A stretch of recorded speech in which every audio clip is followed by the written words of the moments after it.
Hello and welcome to Flix and Chill with me, Luke. This episode, I have a very special guest with me. Vinson is here. So, Vinson, why don't you take away and introduce yourself? Thank you. My stage name, just so that for searchability, is still Vinsane. I'm so happy to Vinson. be here.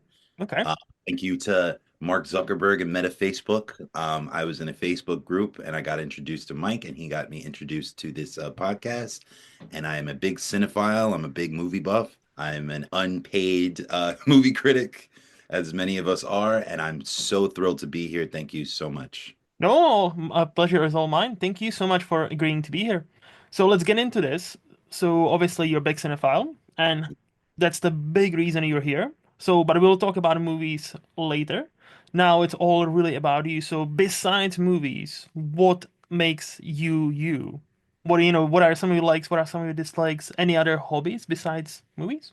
Yeah, no, I am a big even though so since the pandemic, I Mm-hmm. have been working on trying to get back to the original me when it came to that. So I'm a big outside person. I love I love festivals, Mm-hmm. including film festivals. I love music festivals. I've been to Coachella at least 4 times.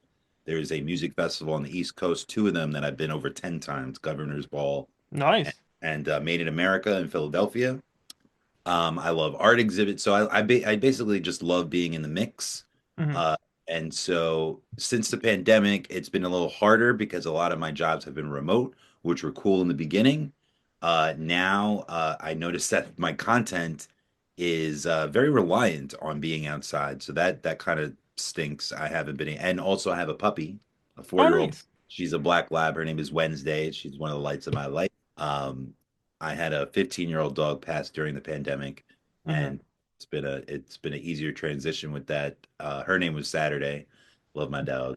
And yeah, so I love being in the mix. I love being where festivities are being held. I'm a people person.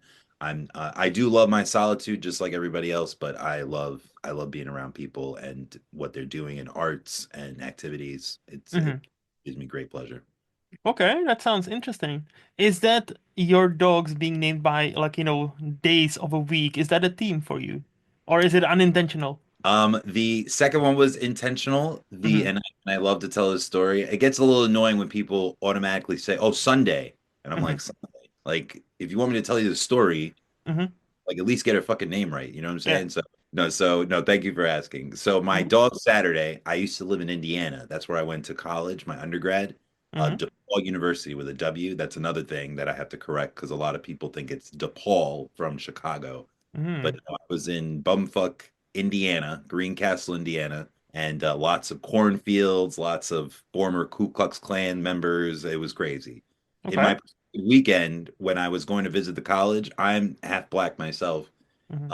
African American, and they showed a hang house. They showed like a lynching hang house as part of their like landmarks. And I Mm-hmm. looked like the host, and I'm like, "What's going on here?" And they're like, "Oh no, we know it's disturbing, but it's just part of the culture here." And I'm like, "Part of the culture?"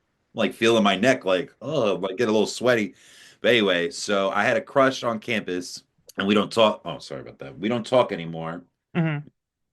And but at the time I was trying to court her, and I had a huge crush on her. So one morning, crack of dawn, I was in a fraternity, so like waking up at like 7 a.m. in the morning was like sacrilegious.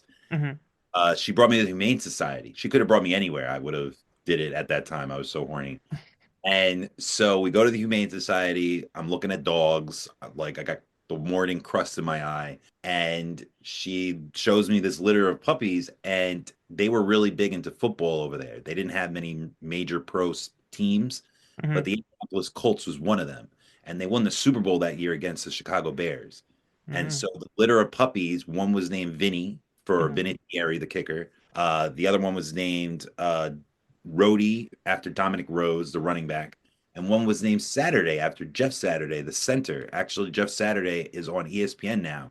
He's one of the telecast analysts for football. And so I looked at my crush at the time, and I said, my friend, I said, well, it's not going to get made fun of in kindergarten for that name. So that's really cool, Saturday. I've never heard that day of the week.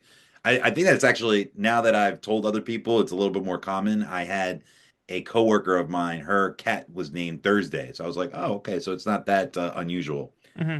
Fast forward many years later, again, in the twilight of my dog's life, we got another dog, and she was pitch black, pure black lab, and they had her named Black Betty. And my brother-in-law, he's like a MAGA guy, so I was like, that would be what you would do.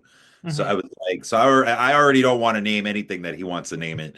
So I was just like, and I know, and I swore that I wouldn't do it, that I wouldn't continue the days of the week, Hmm. but I was really into the Adams family, and I was like, you know what, let's do this. And my family was receptive to it, so they rolled with it. And so at the time, I had a dog named Saturday, and then a dog named Wednesday. And Wednesday, again, she is amazing. Yeah. So for asking, See, I didn't actually want to presume, but I was gonna ask. So, is it because of Adam's family and Wednesday and Adam's family? Okay. So that was a safe assumption. it was Nice. before the show, though. I was a fan. Yes. My mom used to bring me to the first live action films in the '90s, Chris Columbus. Both And are great. yes, classic, Both. especially during the Thanksgiving season. Hmm. Sorry that I didn't research you enough. Where are you from? Where are you broadcasting this from? So this is like I'm now based in Scotland, originally from Czech Republic. So there is Oh, no such a thing as Thanksgiving from either of those places. yeah, exactly. I went to Prague a few years ago. It was Nice. awesome, and I How did still you have. like it? I loved it. Oh my gosh, very Hmm. heated. Oh. Heated, and the castles were fantastic. I know you guys have like some of the oldest medieval Hmm. art, and I'm really into that. The St. Charles Bridge, I was loved Hmm. it. I had a fantastic time.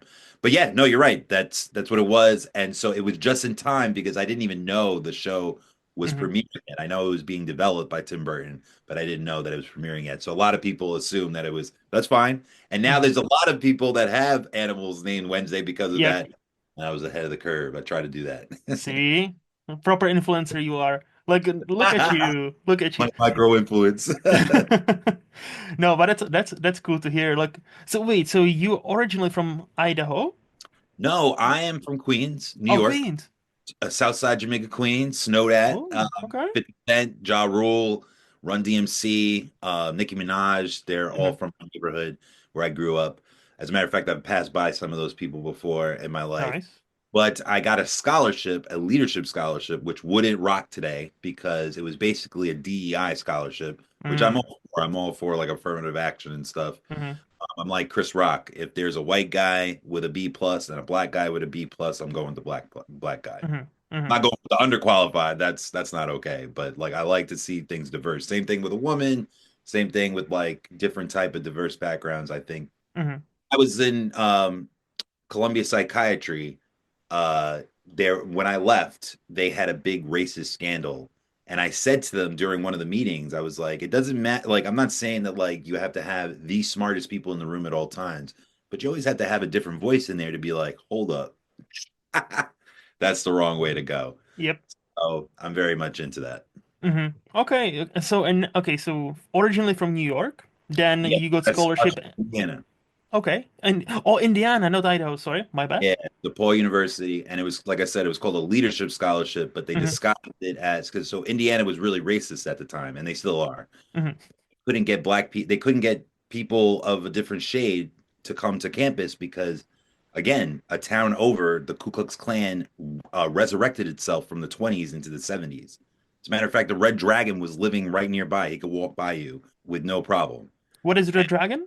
The Red Dragon is like a big like leadership position Oh, within Flux Clan, the Aryan Nation. okay. And yeah, no, I lived around that all the time. And so part of the scholarship, it was like real world. They were trying to diversify colleges. They were trying to get a different group of people and Hmm. smack them over there. Get, of course, get a great education. But I was there to make Indiana more brown.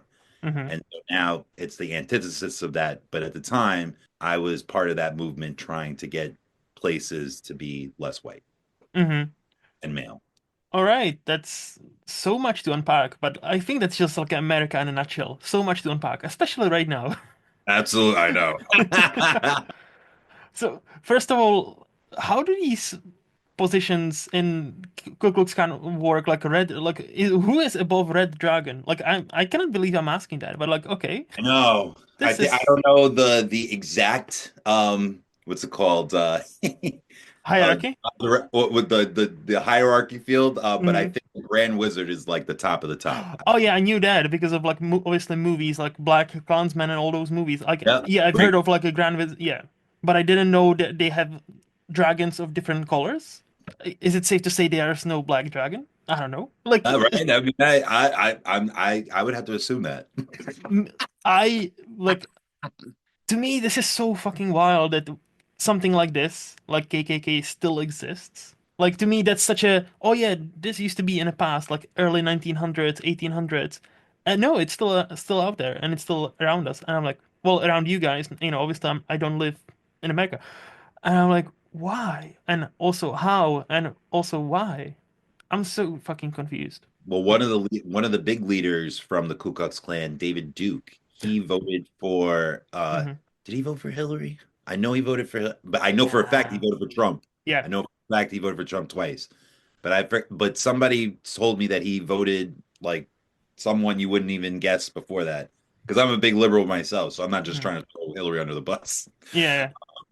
But I know that he voted for Trump, but I know that like he just didn't start voting, you know, Hmm. today. Hmm. So I figured he would vote for somebody that I voted to. Yeah, no, you're right. It's totally ingrained in this DNA, unfortunately, and here we are.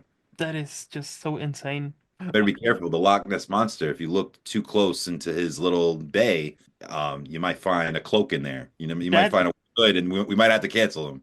okay, but Nessie's never done anything wrong. She might Hey, not hey, here we she go. might not exist.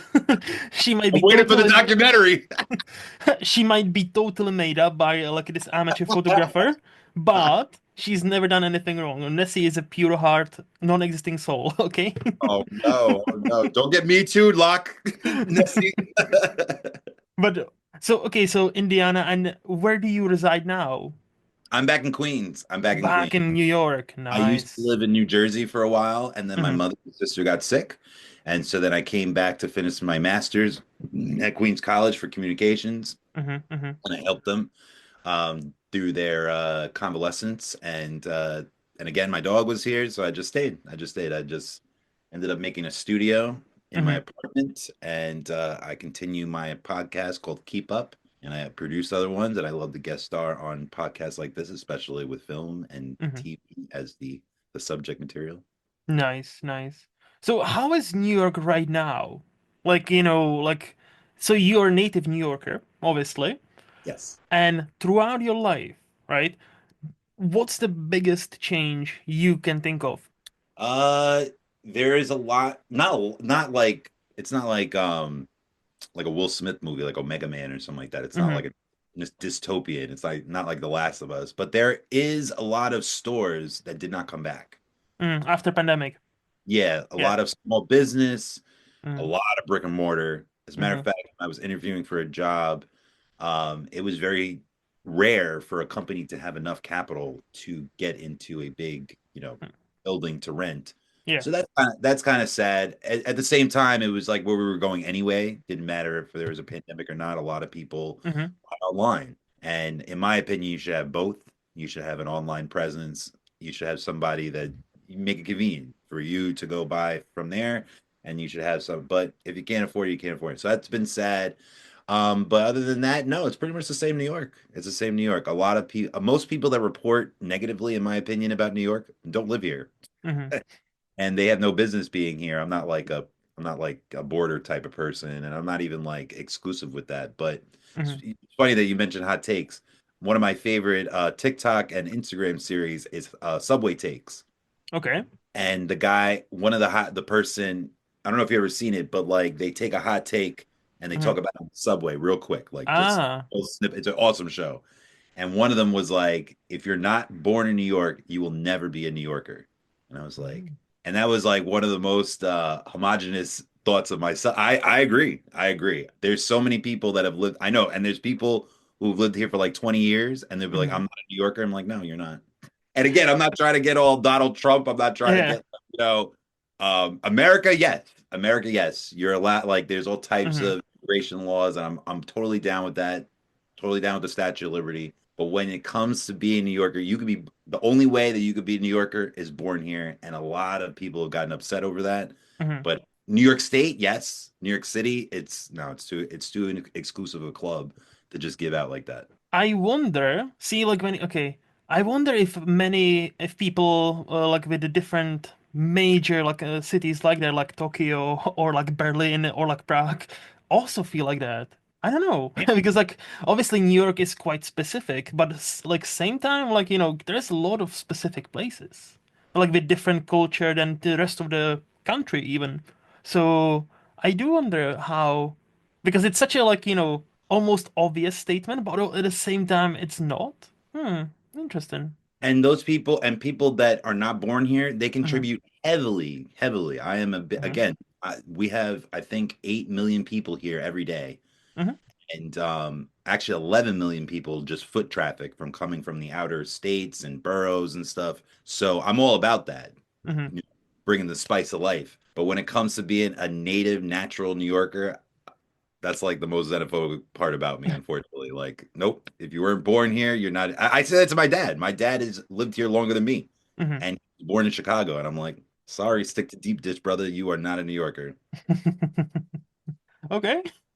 I don't have enough information to like contest that. Like again, it sounds like one of those. It sounds like one of those like I know people from New York, but that's I guess like a stereotype. I might have heard of once or twice. They are very proud of where they're from. Like they are New Yorkers. And by talking to you, it seems like that's kind of proving that stereotype correct. Like there's something about that. Like I said, in Indiana, they did not have many pro sports teams. Hmm. So I was a big Yankee fan, and at the time we lost that big series against the Red Sox where we were up 3-0. I had a like a board, like a little writing board, and I said, "See you guys in the World Series when I get back." Went to New York, we lost all the games, we lost the series. I came back, my whole board was filled. People used to get annoyed me all the time when I would make comments like this. Like Hmm. I'd be like, "Well, we are the center of the universe." What? And I'd have like friends from Chicago like, "No, I'm like, oh. Okay. Nobody like if you went to another country, yeah, you'd be like, oh, Chicago, but like not Hmm. much is known about it. Everybody knows about New York. It doesn't matter. You could be in the Congo Hmm. about to like save a rhino from like a poacher, and you know something about New York. Okay. I know it's cocky, but we are the center of the universe. Oh damn. Mm. That's the American exceptionalism coming out like Yes, yes, yes. I would be annoyed about it, but it is true.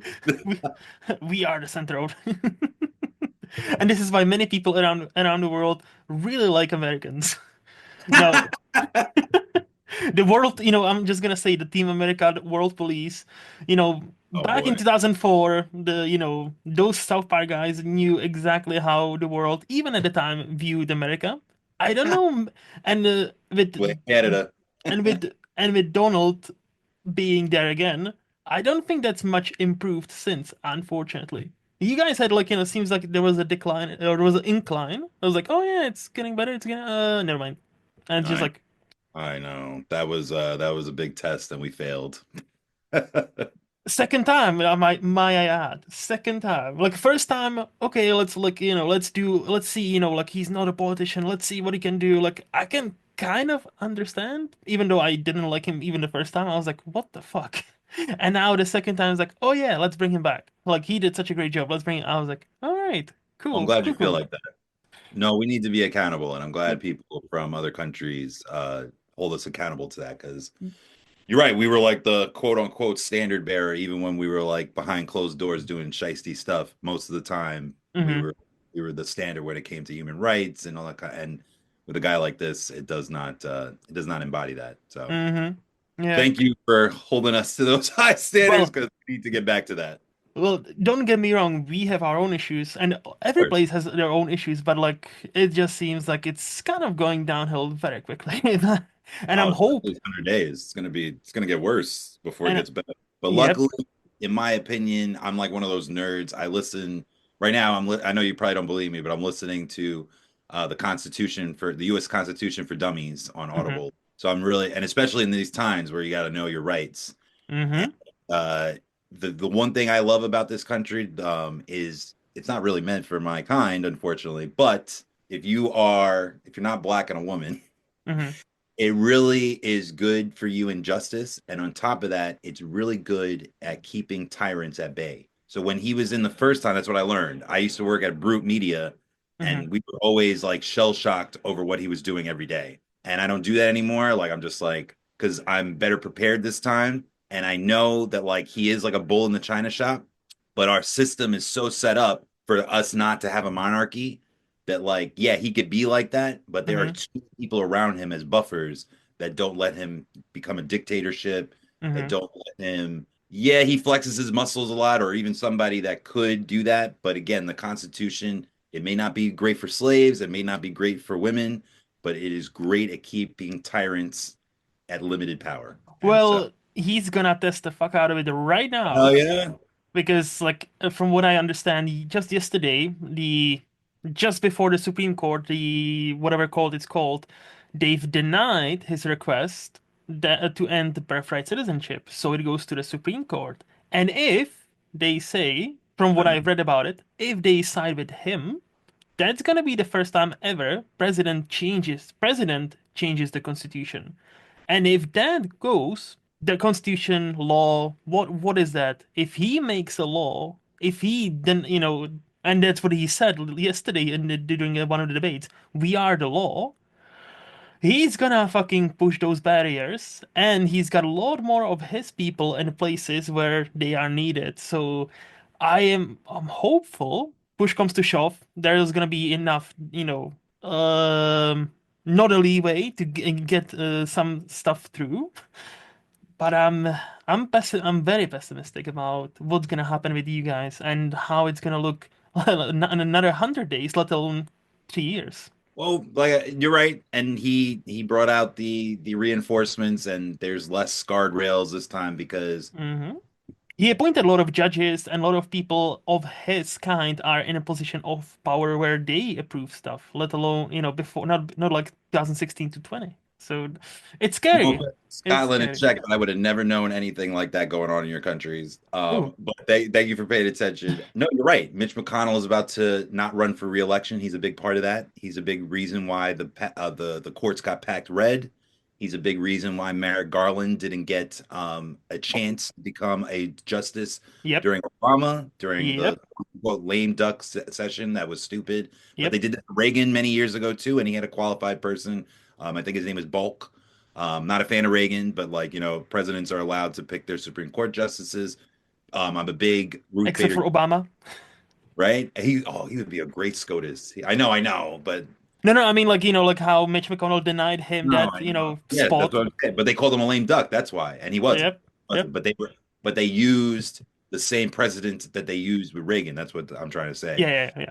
And so, yeah, Mitch. But to counter, not to be contrarian, but to No, no, counter tell what me. you're saying is, um, with all those red judges, they still Hmm. have rejected him. They still have, and even ones that he appointed that are like MAGA constituents, they had, for instance, he tried to fire the whistleblower, and the Supreme Court rejected him. Hmm. Now, you're right, they have given him many wins, but that's what I'm saying.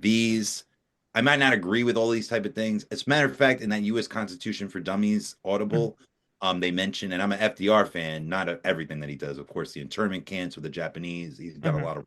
Plus, he's an heir of J.P. Morgan, so of course, like he's big on the centralized banks and what we have today. Hmm. But they called him the first imperialist president, and he was the first one that like expanded the powers of the New Deal. Hmm.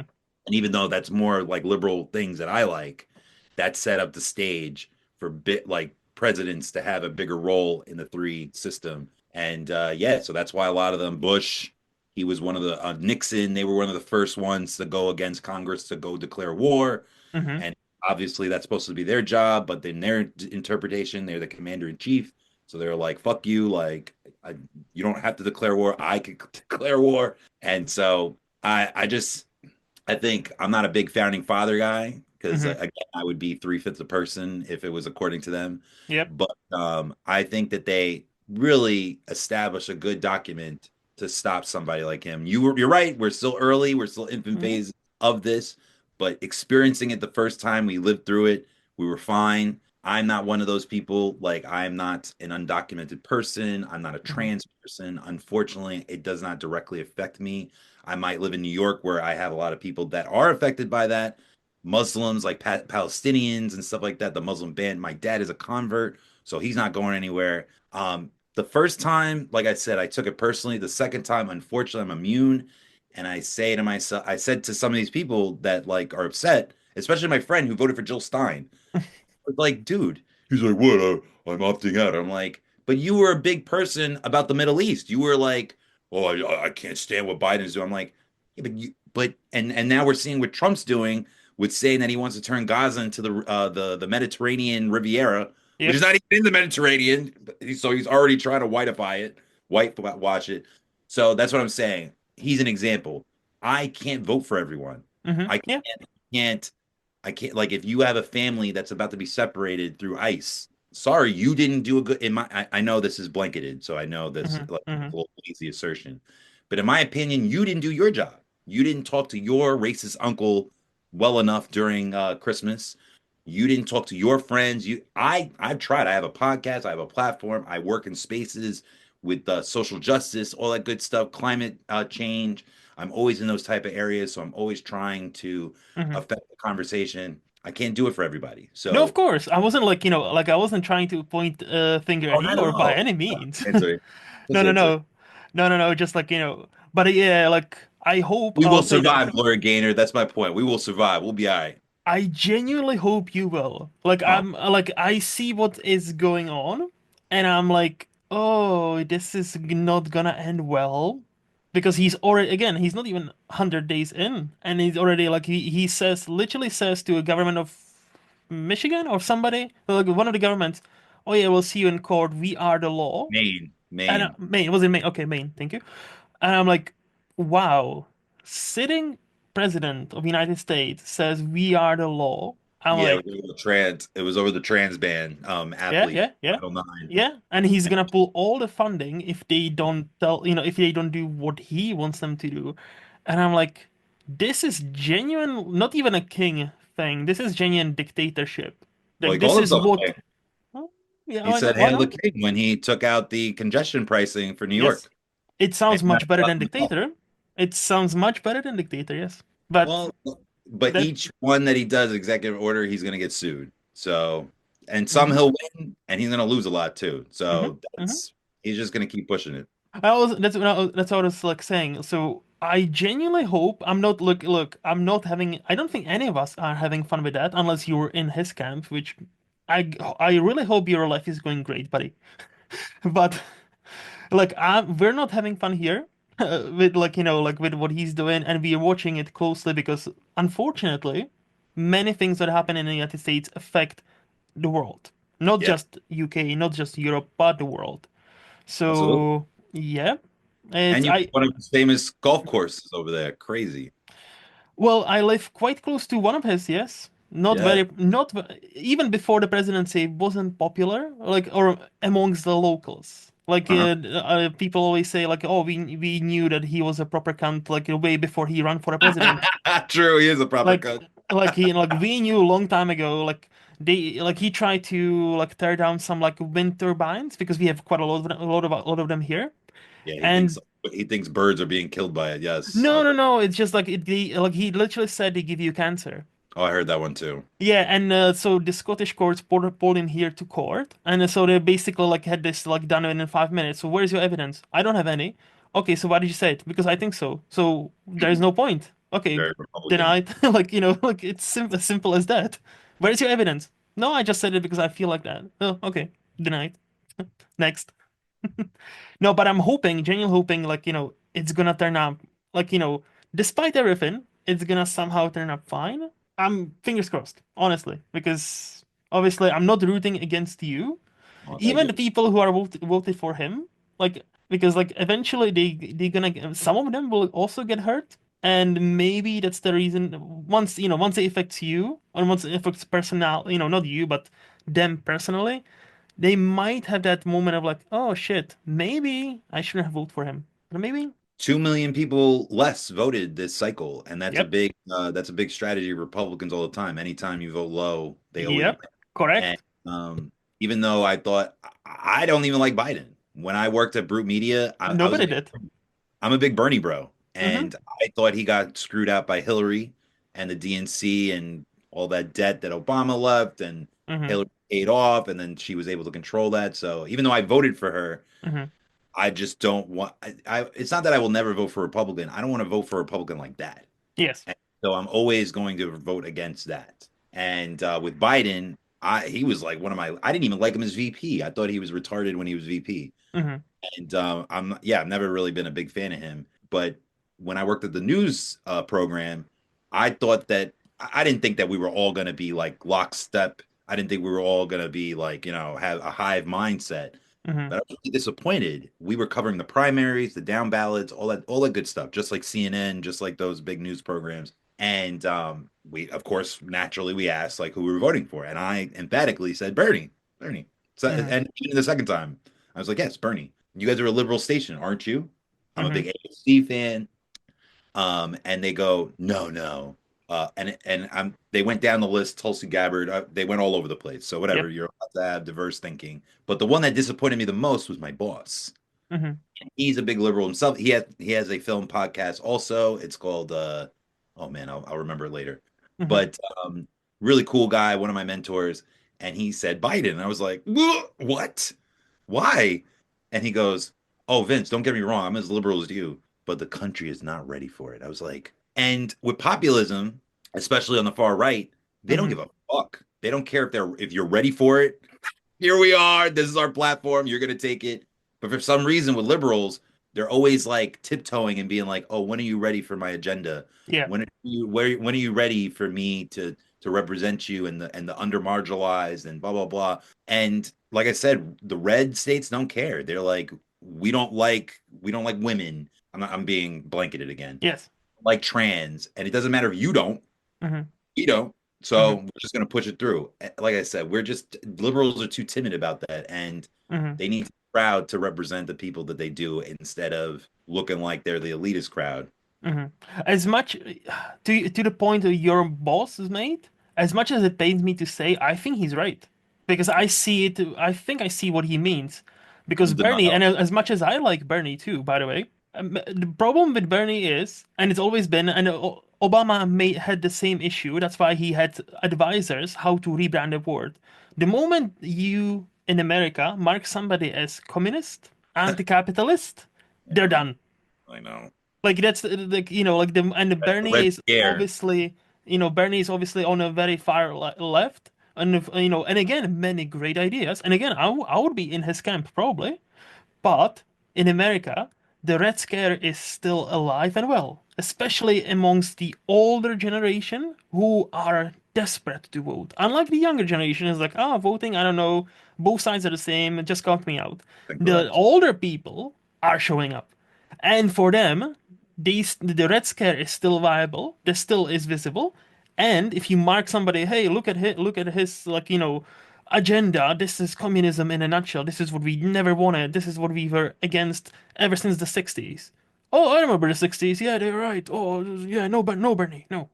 And I think that's what your boss and many in the media were saying about Bernie, even in 2016, and maybe that's why I believe they did screw him over, 100%. It shouldn't have never been like that.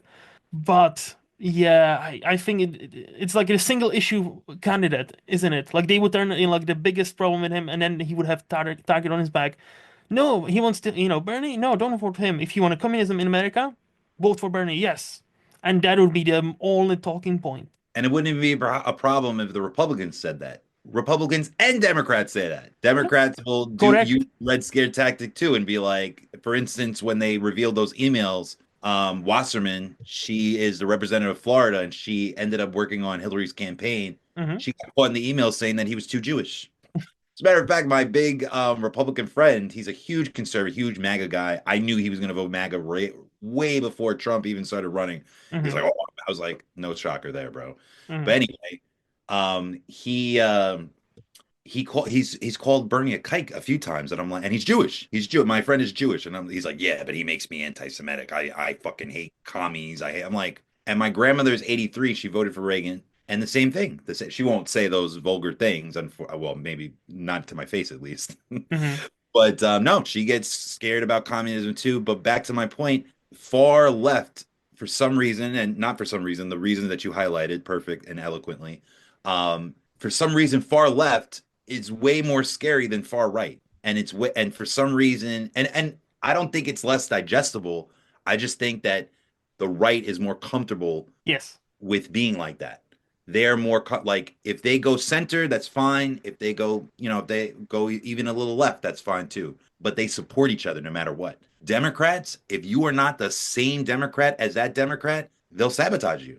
Hmm. RFK Jr., I don't even like RFK Jr., but they did that to him. They did Hmm. that to Bernie. AOC, I'm afraid they're going to do that too. Also, they're going to be like, you're too liberal. Yeah. Sorry, you can't be on the docket. You can't be on the ticket. And we're going to lose a lot of elections like that if they keep doing that. I Hmm. think populism, I'm not the first one to say this, and I'm not going to be the last one. Populism is huge. It's for the people. Yes. And you have to let the populace, like Bernie, you have to let the populist candidate thrive. And Republicans do that. The Tea Party, they almost let them through too.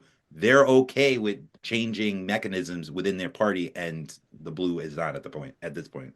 Because yeah, again, for them, AOC people like Bernie or AOC are too radical, but you know why? Again, thinking about it, I think one feeds into another, and we've already touched on it like about 20 minutes ago. Huh? The idea of American exceptionalism.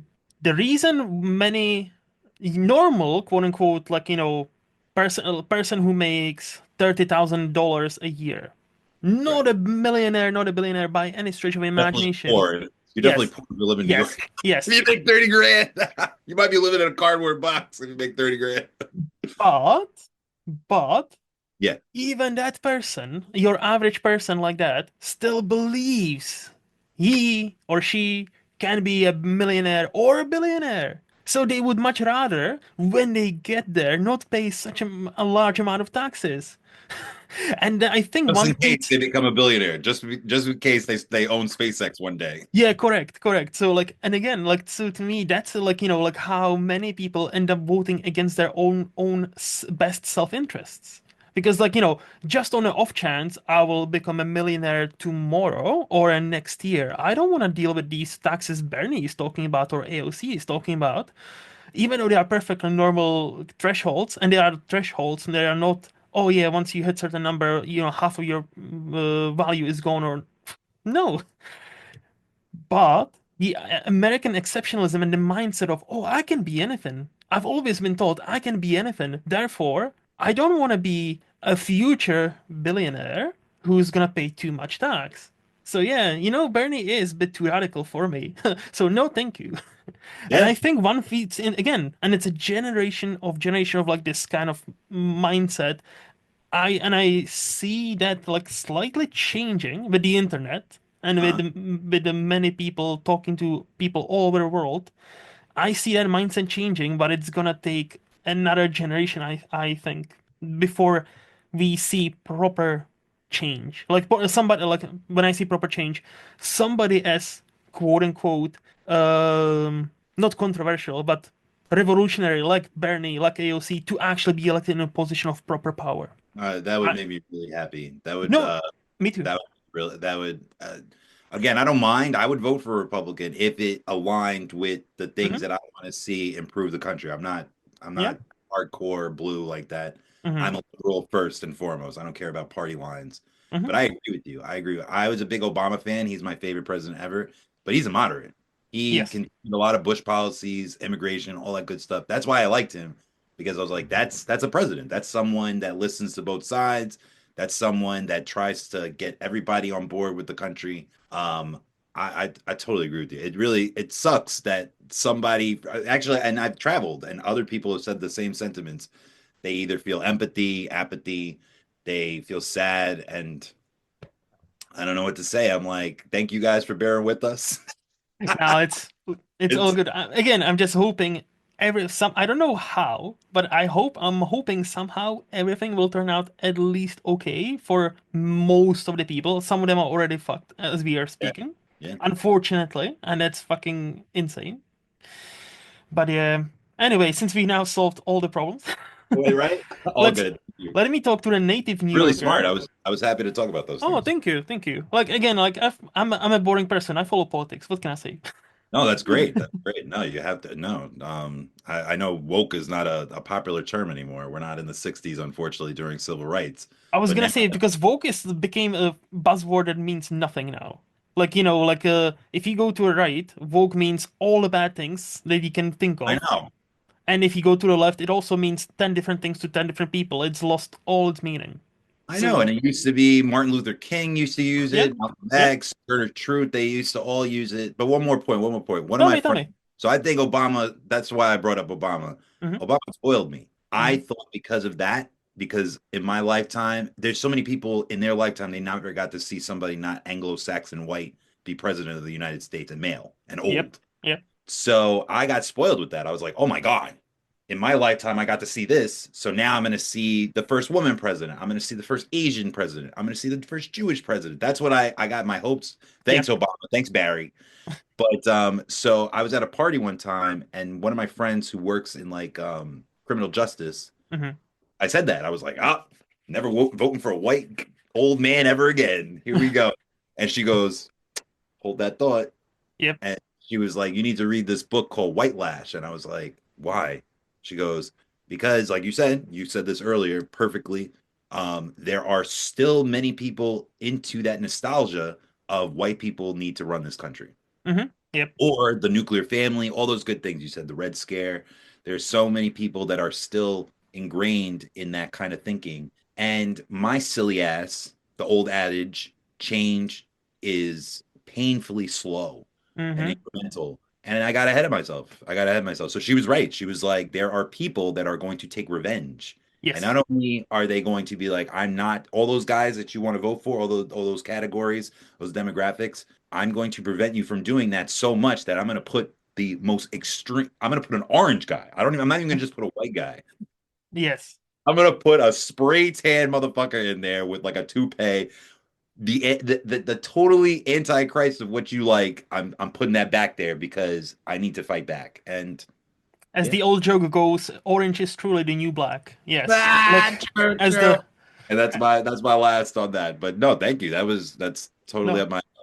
Of Like I was gonna like raise one last point talking about Obama course, your specifically. show. It's your show. Uh, I had a thought recently because like I watch like a lot of even like older videos, and Yeah, like it is true.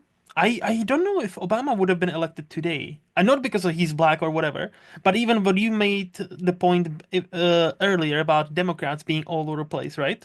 yeah. Because many people like they forgot that when he ran, he was against gay marriage. Whether he actually, Very yeah, religious. Jeremiah Wright. Yes, he the was. problem is, there are two theories. Either he actually was for it, or he actually was playing political chess and knew the moment he said, because it was still like, mid 2000s, it wasn't as popular as it was in 10 years after when he legalized it or when he signed off on it, right? And when he turned. So there's quite a few theories where he didn't want to make his presidential campaign be one issue thing about gay marriage. So he would rather say no and like, you know what, and I'll fix it later when I have power. That's And very to smart. me, Very true, in my opinion. again, like I don't know, never met Obama, would love to. Seems like a cool guy. But to me, that kind of like seems, and that's the kind of problem with Democrats. Like, I always say much more problems with Republican side right now in America. Many, many more issues. They wear their Many. flaws Yes. right on their hat. But Democrats need to be like what you said before. They need to embrace that, people are not 100% good or 100% bad. So embrace candidates who don't align with you 100% of the time. Because Republicans are like, oh yeah, he's got a gay son, but okay, well, okay, but he also wants to deport Mexicans. So yeah, he's on our side. True, If I true. think again, if I That's a good simplify analogy. it. if I simplify it, but but for Democrats, we're like, oh, he needs to be, or he or she needs to be this. What's your opinion on this issue? What's your opinion on this issue? What's your opinion on this issue? And if we do not align with the party, Yeah, 100%, no, we're gonna kick you to the curb. And they're like, yeah, what now? Fuck you. And to me, that's, I think many Democratic voters, from what I've read, are very disappointed with that. And like that's why Republicans, for all their flaws, do seem to be more welcoming bunch, quote unquote. the Whether you Republican. want to be welcomed there is another question. Yikes. Yeah, I know, right?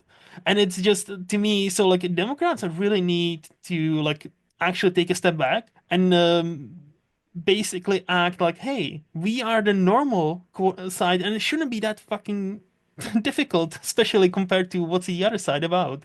It shouldn't be like, So yeah, that was my kind of point. Like, would Obama get elected? Because somebody would dig up the interview in 2006 or whatever he did it when he was running, and yeah, I was like, oh well, he's not pro gay rights, so therefore we shouldn't have him as a president. If you don't mind, I think those were like three questions, and I don't That's mind answering there's those. no The question, just like like tell me. first, yes. I mean, no, I don't think he would because Hillary would have won, and I think we still would have had white lash. I think this country, as racist as it is, I think it's Hmm. more sad, to be honest. And we saw that with Kamala Harris because even though she locked up a lot of brown people, she was very qualified. Like a prosecutor, you Hmm. have a party that like claims to be law and order like 24/7, and then you have one of the highest law officials in the land, and all of a sudden she's not as qualified as a Orange reality man. star. Yeah, a fucking rapist, a felon, crazy. Yeah. But anyway, your second thing with Obama with David Axelrod, so I've read his books, and that doesn't mean that I'm like the Obama historian,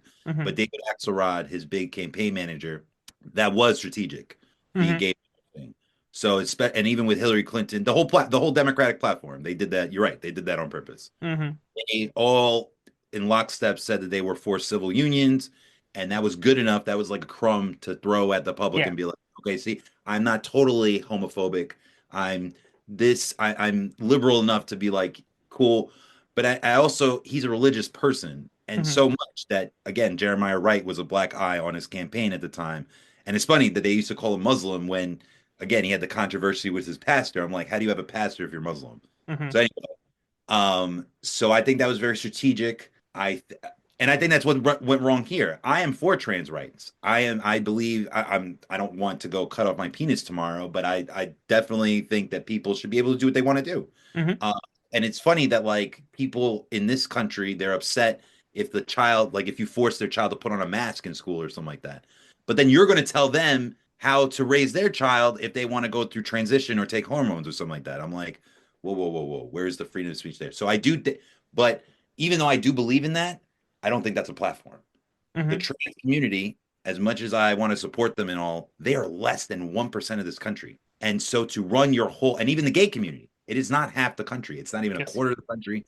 I love them, but unless there's a gay candidate like Pete Buttigieg or something like that, he can champion that. I don't think that's a smart thing to make that on top of the platform. That's my answer on that. Yeah, I agree but with that's you. why Republicans do it because it's a political football. It's like it's such an easy thing. It's like that's the one issue they point at. When they have nothing else to point at. It's like I don't know if you've seen the snippet of Laverne, or you familiar with Laverne Cox, the I love it. actress. My godmother's a dentist. Nice, nice. So she was just on The View or some sort of show like that, and Yeah, she said it well. She was like because they asked her about like not surprised. Donald Trump and all that, and she basically said you like they blaming the wrong one percenters. Like you want to blame all the problems on trans people, and like and basically the point being they want us to fight culture wars, so we forget about like class war, especially in America. And so she said, they are trying to point a finger at us one percenters. We should be pointing a finger at a different one percenters. And I'm like, yeah, smart. Yeah, like the French Revolution. You're right. The bourgeoisie, free Luigi. Uh, I'm There is. with Bill Burr. Like I know it's extreme, and hopefully, if I ever run for politics one day, we don't. Mhm, But I'm with Bill Burr. Figuratively, he said mhm. we should shoot all billionaires. He said, And I brought this up to my parents, and they were receptive to it. It was a safe space. Again, I'm not Hmm. hopefully Hmm. I don't get shot in the foot for this. But I don't I believe in a free market. I believe in capitalism, but not unchecked. And Yes. I and if there are people homeless, if there are people fighting to feed themselves throughout the week, fighting to feed their families, can't afford school, all those are basic essentials and stuff like that, there is no room for billionaires. Hmm. Like you should be allowed to be rich, that's fine, but not at the cost of people. And And so Kamala did have a plan for that. And yeah, it's almost like, the one of the richest people right now, Elon Musk, that's why he contributed $250 million to Donald Trump. We will never know. How would we ever, how could we ever put one plus one together? And he's already gotten like, major investments on that. Just how much stuff he, threw to not X, sorry, the Tesla and SpaceX. But yeah, he's all over fucking X's.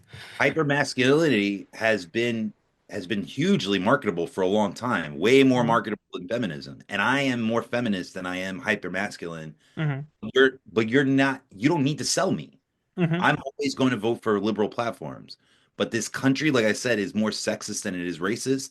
Hmm. And so, in order to sell trans rights, in order to sell abortion, I remember the same guy that voted for Jill Stein. He's like, "Oh, the Democrats thought they were going to get my vote just for abortion because of Roe versus Wade being Yeah. shot down." That's crazy, in my opinion. I'm like, that's not, but that is the strategy, in my opinion, the Democrats have to go by.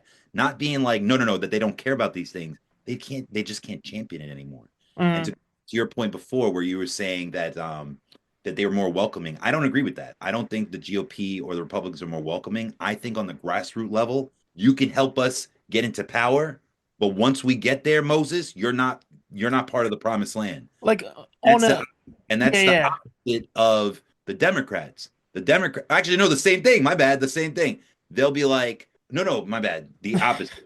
They'll say, you can't help us get to the White House. We'll include you in the White House, but you Hmm. can't help us get there. And the opposite of the Republicans, you could help us get there. Tim Scott, black people, all those guys. Yeah. I'm thinking of other blacks that helped them get into the office.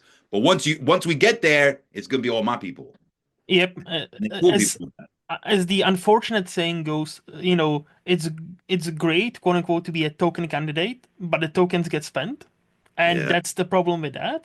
But what I meant by more welcoming But what I meant by more welcoming, it's more about on on the surface, on a very deep surface. If you do not look behind the curtain, they seem all on one side, right? Yeah. They're better. Unfortunately, and even with which is fucking insane.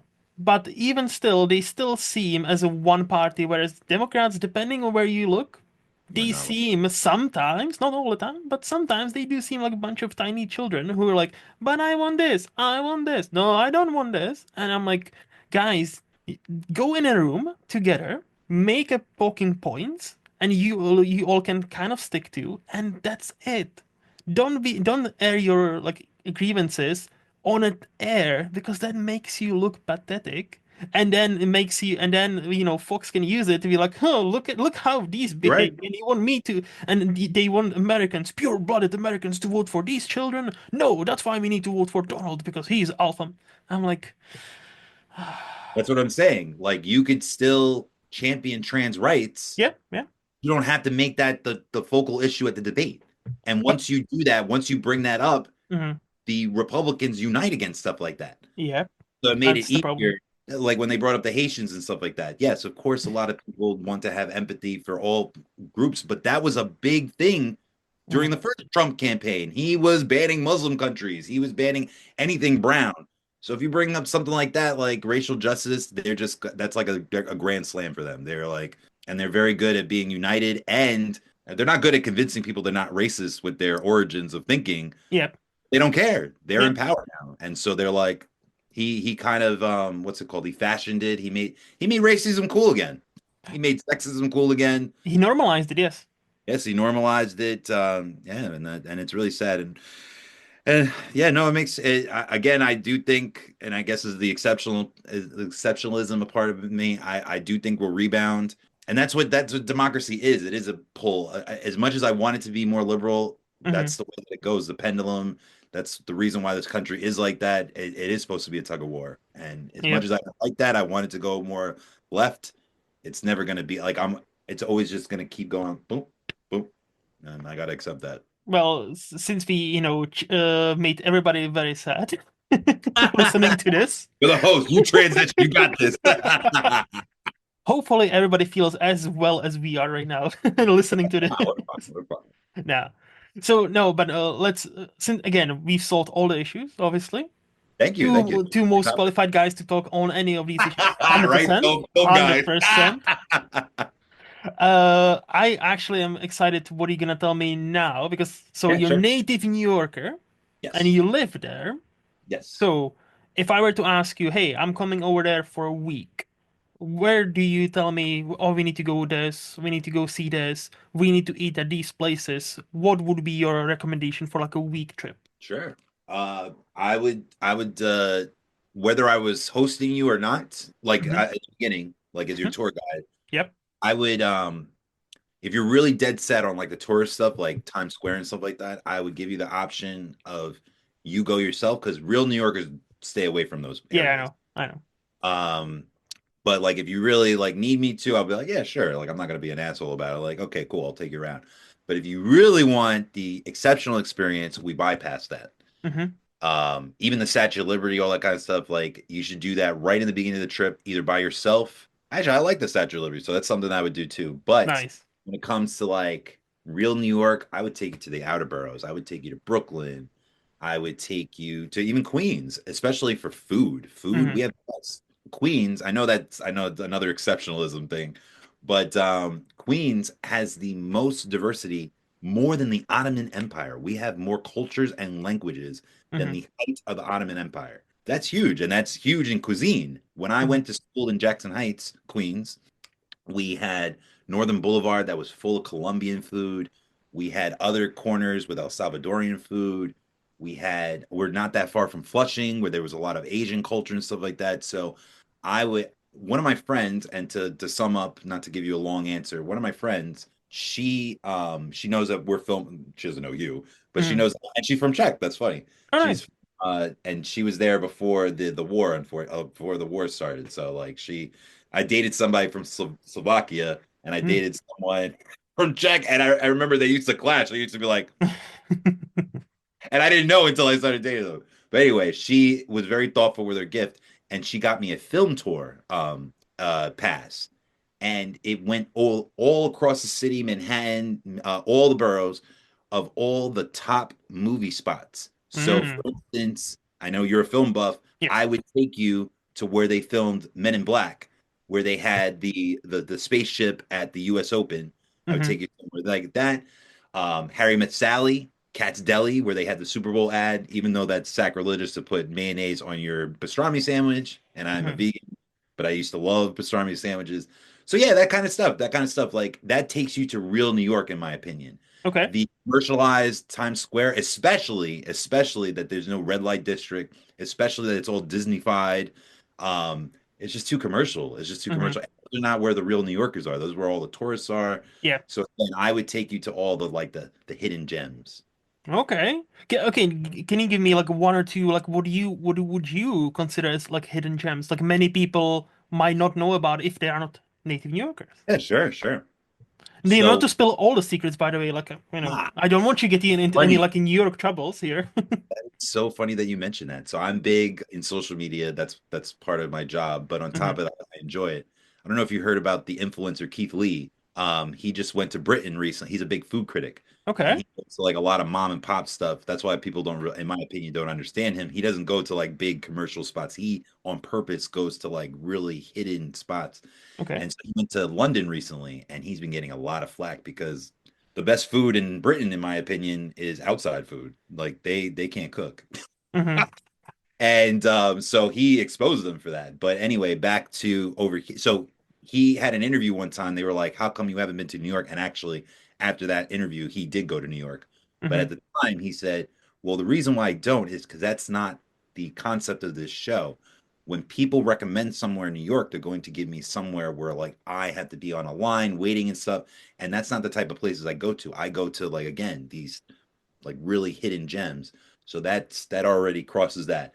And then second, back to your point, New Yorkers, if it's somewhere good, they're not going to tell you Yeah, yeah, because they don't want you frequenting their favorite spot. And correct. that's hard. I was like, oh my God, that is so true. That is so true. They're not gonna tell you the good spot, but I don't care. That's fine. I actually, in my dad doesn't like this. My dad, oh, this place is too crowded. And me and my mom, I like when we used to go out to eat together back in the day, I was like, me and my mom were like, no, that's great. It's packed. That means it's good. That means like people really love this. If you have a place with like two customers and shit like that, the place sucks. But anyway, I used to bring my dates to this place. It's a little bit near Midtown, but like right on the outside. It's called the Highland Park, Hmm. and it used to be an old rail station, and then they turned it into a park. And so you walk across it. It takes you from Midtown into like Chelsea area, the 20s in the streets. Hmm. It's beautiful. You get to see the skyline. You get to see the Hudson River.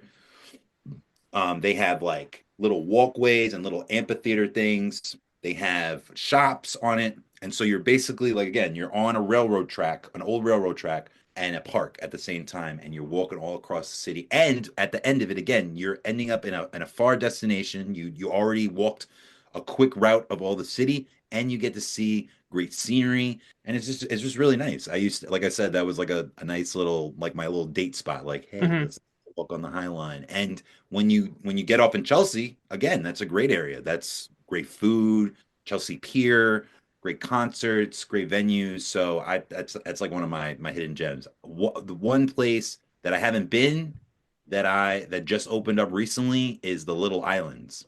And Okay. that's actually nearby the Hudson, that big copper thing that they just made, and the HBO building is in there too, and Lululemon, all those big spots. Yeah, no, stuff like that, things that like New Yorkers haven't really seen yet, and that is just extraordinary, and it's a big reason why I love this city. Okay. So last question before we move on. Yeah, sure. So again, you being a native New Yorker, I know this might be not controversial, but it might be a hard thing to say. Which one is your favorite pizza place? Like, do you have a specific one you're like, oh, this is the best pizza in New York, hands down? No, Okay. so in my opinion, most New York pizza is great and Okay. elite. My dad got into an argument with me over this. And this is why it holds true in my opinion and most people's opinion in New York. You're not a real New Yorker. Hmm. He tried to claim that deep dish pizza was better than New York pizza, and I was like, "See, this is why you're not a New Yorker. This is exactly why we don't accept you." Yeah. Stuff like this.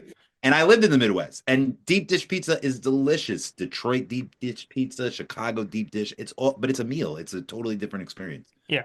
Answer your question, and this is going to go back to movies. I am a big goofy movie fan. Nice. And you remember when the friend, the large friend, he was eating the pizza and the cheese was like that's how my pizza should be. So I don't care where it's from. It could, and a big popular pizza spot here is Joe's Pizza. Mm. The I used to work in Dumbo, Brooklyn, and so Juliet and what was the other one? Grimaldi's is like the oldest pizza shops in New York, and they're good, but they try to appease like the tourism, so Hmm. they try to make it like more artisan, and I don't like that. I like it to be orange, greasy, Yeah, yeah, yeah. that's like nothing the Italians ever imagined. Hmm. No, so as long as it's got like the main aesthetic, again, it looks unhealthy. like like like someone's like tempted to blot it out with like a fucking napkin or something like that. Yeah.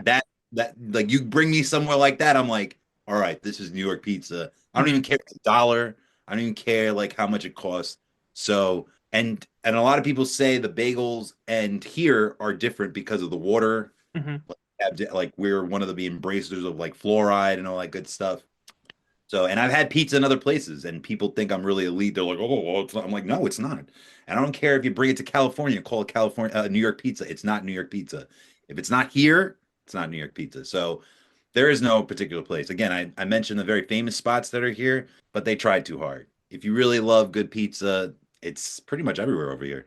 Nice. Nice. I need to go. I definitely need to go because I've never been to not only New York, anywhere in the United States. I still haven't visited. So I want to. I haven't been to Scotland. I would love that one day. Oh See? my God. See? We can swap for a week. Let's go. Absolutely. Absolutely. Okay, but well, with that, we can move to the this or that game Yeah, where I'll give you two options and you'll tell me which one would you prefer and why. sure. So, TV shows or movies? Oh man, film. I did Film. movies. So, do you still watch TV, but like you prefer movies? I love both, but film and TV, sorry, movies get the edge because I'm a big for instance, actually I do both, but Hmm. the one the one I enjoy more is like the Oscar and BAFTA season. Okay. Okay. Gold Globes, all that kind of stuff. Like I am a big, so that rings more true to my heart. Plus, I'm a big indie movie fan. I'm a big Nice. independent movie fan. I know a lot of people think that the Brutalist director is just like just came on the scene, but I've been a big fan of his work for a long time. I Hmm. just saw the movie recently, so good. So yeah, at heart, I'm a film buff. Again, I told you about the film and but that was a film and TV tour too. They had other TV stuff on that too, but it was Hmm. mostly film. Yeah, film will always have a spot in my heart. And of course, I'm a big TV person. Oh my gosh. Of I watch course. all, again, this is very OCD and nerdy of me. When the Emmys come out, I try to make sure that I at least like tried the show. Hmm. Uh, I usually finish it, but if it's like really garbage, I won't. But most of Fair. the time, and that didn't happen this Emmy season. The shows that they nominated, I enjoyed, Hmm. like Menendez Brothers and Landman with what's his name, Billy Bob Thornton. I enjoyed, but yeah, no, I will. Film gets the nod for me. Nice. Tea or coffee? Ooh. Mm, To stay awake, coffee. I prefer tea, like taste wise, but I guess coffee's gonna have to win because I need to stay awake. fair. Uh, What's your order for like coffee? Oh, I'm black. Just I know, black. I know I'm half black, but I don't like my coffee like me. I like it just straight black. Okay. Fair. Money or free time? Oh man. I know. Wow. And especially as content creators, like we you know how much we value free time. I'm gonna have to go with money because it is harder to create time and to free time when you are broke. Mm-hmm. Yep. 100%. That's all you need to say, really. That is May I very ask true. you a question real quick to counter that? Tell me. Would you rather 24 hours still say the same, Hmm. but you don't have to eat shit or fuck? Or would you like to keep all three of those Hmm. and 36 hours in a day? I would say 36 hours Gotcha. because to me, I don't sleep that much anyway. And But I and do fuck a lot. No, I'm joking. I was gonna say it's a problem in my life, sex life, but hey, we don't have to talk I'm about joking. that. I'm such an alpha man, just like 10 women at once. Oh, of course. No, but and not to be too much TMI, but I don't spend that much time on the toilet, so like that never bothers me. So I'm like, yeah, Same. about to have 36 hours. That means I can do more and watch more movies. So yes, and I don't, like I usually sleep like 6 hours, maybe sometimes five. So like I'm fine. Scotland, we got to put more fiber in this guy's diet. No, I'm joking.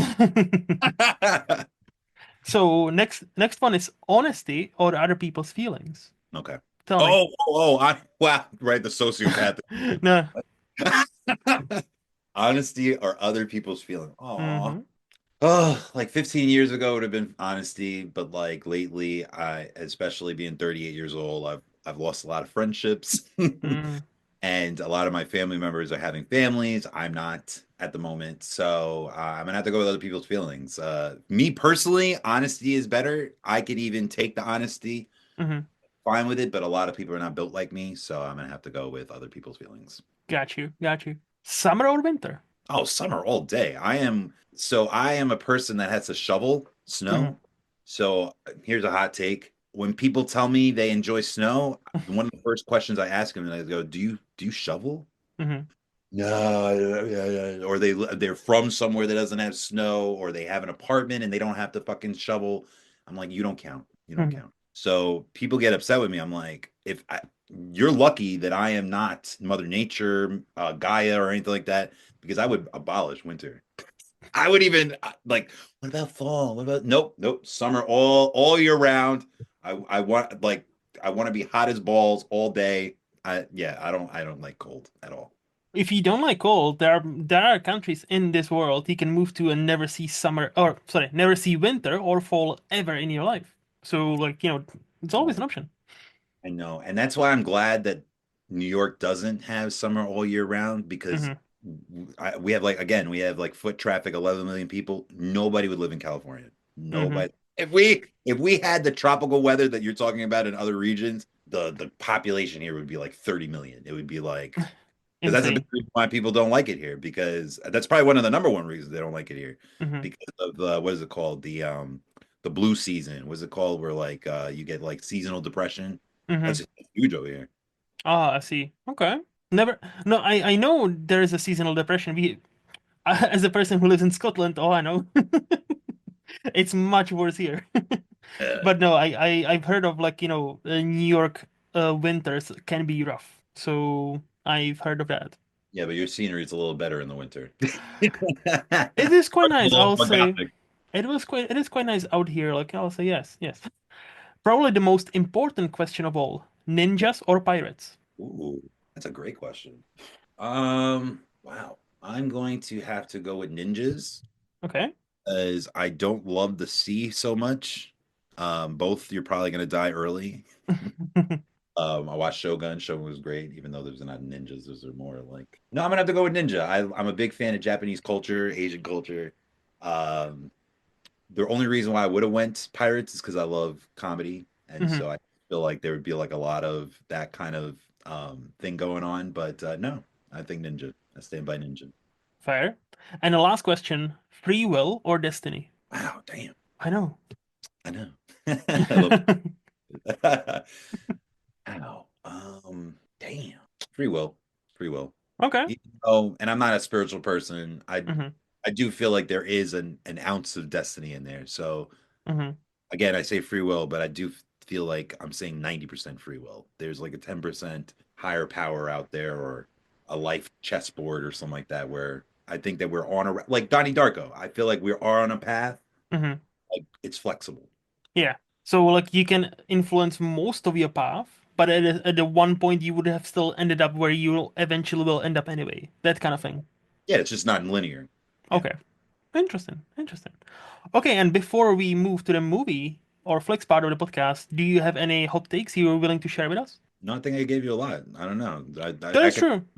No, yeah, that is true. And we did have a nice political discussion Yeah, like earlier on. So like, you know what? I of think we've covered that actually. we have. I'm a hot take kind of person. Fair, fair. So with that, we can move to the flex part of this podcast where I'll ask you. Then, so wait, before that, how is it? So is it not Vinson? It's how do you pronounce your name? It's yeah, you said it. Wow, you said it correctly, and it's Oh, fun. My I have Scottish roots, so that's funny. But the name is not. It's like Roman Catholic, mm-hmm. and my dad is black, so like I don't even know where that came from. But anyway, yeah, it's Vincent. Vincent, you said it Vinson. correctly. Okay, perfect.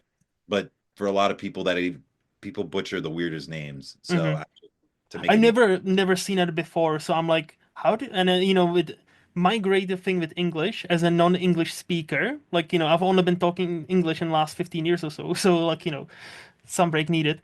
You're amazing. Yeah. And I'm like, It's French, and most people, and I'm not Haitian at all, but a mhm. lot of Haitian people have it as a last name. I don't know anybody Ah, first name. I mhm, met someone that used it as their Instagram handle. It's like hello Vincent. And I was like, oh, that's so cool that I've never met anybody with that as a first name. And he goes, oh, that's not my first name. I just thought it was cool. I mhm. just thought the spelling was cool. I'm like, so what's your real name? And he goes, Charles. I was like, Yeah, how do you get from there to Vincent? Like, yeah, I'm like, wow, you really thought my name was that cool? That like, all right, I didn't think so, but keep going. but see, that somehow like must be kind of flattering though. Like, oh, okay, cool, I guess. Yeah, well, I'm the third, so for a long time I like being original, so I was like, oh. But my I see. dad, it's funny, he converted to Muslim, and you're Hmm. supposed to change your name. He never did, but technically he's supposed to be like, what's it called, Jamal Muhammad. Hmm. And my granddaddy, who again gave us the name, he legally changed his name to Vince. So one time Ah. I said, Dad, if you ever make that official, I'm senior. I was like, Granddaddy changed his name from Vincent to Vince. Hmm. You're gonna name yourself Jamal, and I'm the only lasting. And they complained about it in the beginning because when I wanted to be a full-time actor, I wanted to change my name to Vince James, my middle name, Hmm. Vince James, just like Brad Pitt, like what I'm saying, Yeah, like yeah, something yeah. like that. And they were like, "Oh, what's wrong with your name?" And look at where we are right now. To be fair, I can imagine that, like, in a trailer starring Vince James, like a next big blockbuster action hero. Big No, so divorce, big divorce settlement between Angelina Jolie. yes, Vince James. Thank you. So, Vincent, what is the last new movie you would rate 5 out of 5? So anything 2020s. Well, I'm into Oscar season, so here we Yeah? go. My pick for Hmm. Oscar this year is Anora, and I'm not Nice. trying to be basic. That was one of the first ones I saw. Hmm.